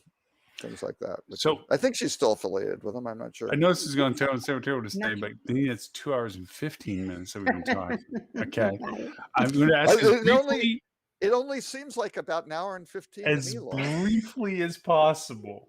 Adele, for people to find you, where can they find you? I'm the host of the Hospitality Reputation Marketing Podcast, and I have a great episode coming out today or tomorrow. Okay, Today. perfect. So come visit me at adelegutman.com, and I can help you create great experiences at your hotel and get great reviews. And I'm telling you, the insights that my guests have on the show are amazing. So please come and watch. Awesome. Mr. Cole, who was out to ridicule the length of the show today, who made it all the more special at the very end. If you want to know more about what you do and where are you, where is it they can find you? And They your can- list, your news list too. Don't forget the news list. Oh, yes, that's true. If you go to, what is it, Lauren? Is it bit.ly/rock cheetah? Yeah. Lowercase, all no lowercase. space. Yes, exactly. You can subscribe to the newsletter that we tangentially mentioned here. But no, you can find me at rockcheetah.com or Robert K. Cole on social media. And with that, for everyone, this show, of course, will be simulcast again, 11:30 a.m. Sydney and UK time. We know it's Olympic season, so everybody's used to odd hours for watching things, starting today, actually. But it's at hospitalitychannel.tv. That's where we're playing all of our stuff. It, of course, will be back archived into hospitalitydigitalmarketing.com/live. And for replays, you can see us there, as also on Talk TV. For if you want to watch on your TV, you can watch on your Roku, Google, Apple, and Amazon platforms. So, with that, Mr. Robert, thank you for your relatively late but well appreciated conversation. And Adele, as always, thank you so much for being first out of the gate, as always, in the morning, and with Mr. Tim Peter, who was with us, everybody else who was with us in the audiences on all the platforms, and for watching us on Xbox and PlayStation, which I still am amazed by the audience that comes through that. So I'm disappointed you don't have the Oculus version though. To really well, we're getting there, but immersively. nobody wants to be in my office because this all looks kind of okay-ish, but that definitely does So no, you don't want the 360 view of my office. We'll put it in Adele's. Adele's probably has a beautiful view in front of her. She's got already the art behind her. So I think, we'll just put the camera in Adele's office and I think we'll be good. So yeah. If we do it on Zoom, I can have a really good background. So. There you go. Actually, this platform is supposed to be able to do that soon. But anyways, everyone, thank you so very much. We'll see everyone next Friday, 11:30 a.m. Eastern. Of course, we do the Clubhouse stuff during the day of the week. So catch us there if you use that platform under hospitality marketing. And of course, the TV channel 24/7. Only TV channel in the world that does it for hospitality. Bye, guys. Have a great week.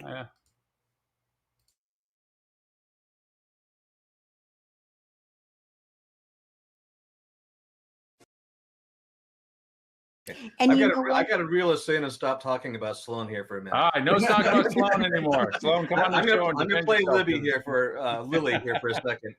Reel it all back in. I have a revenue management question for everyone.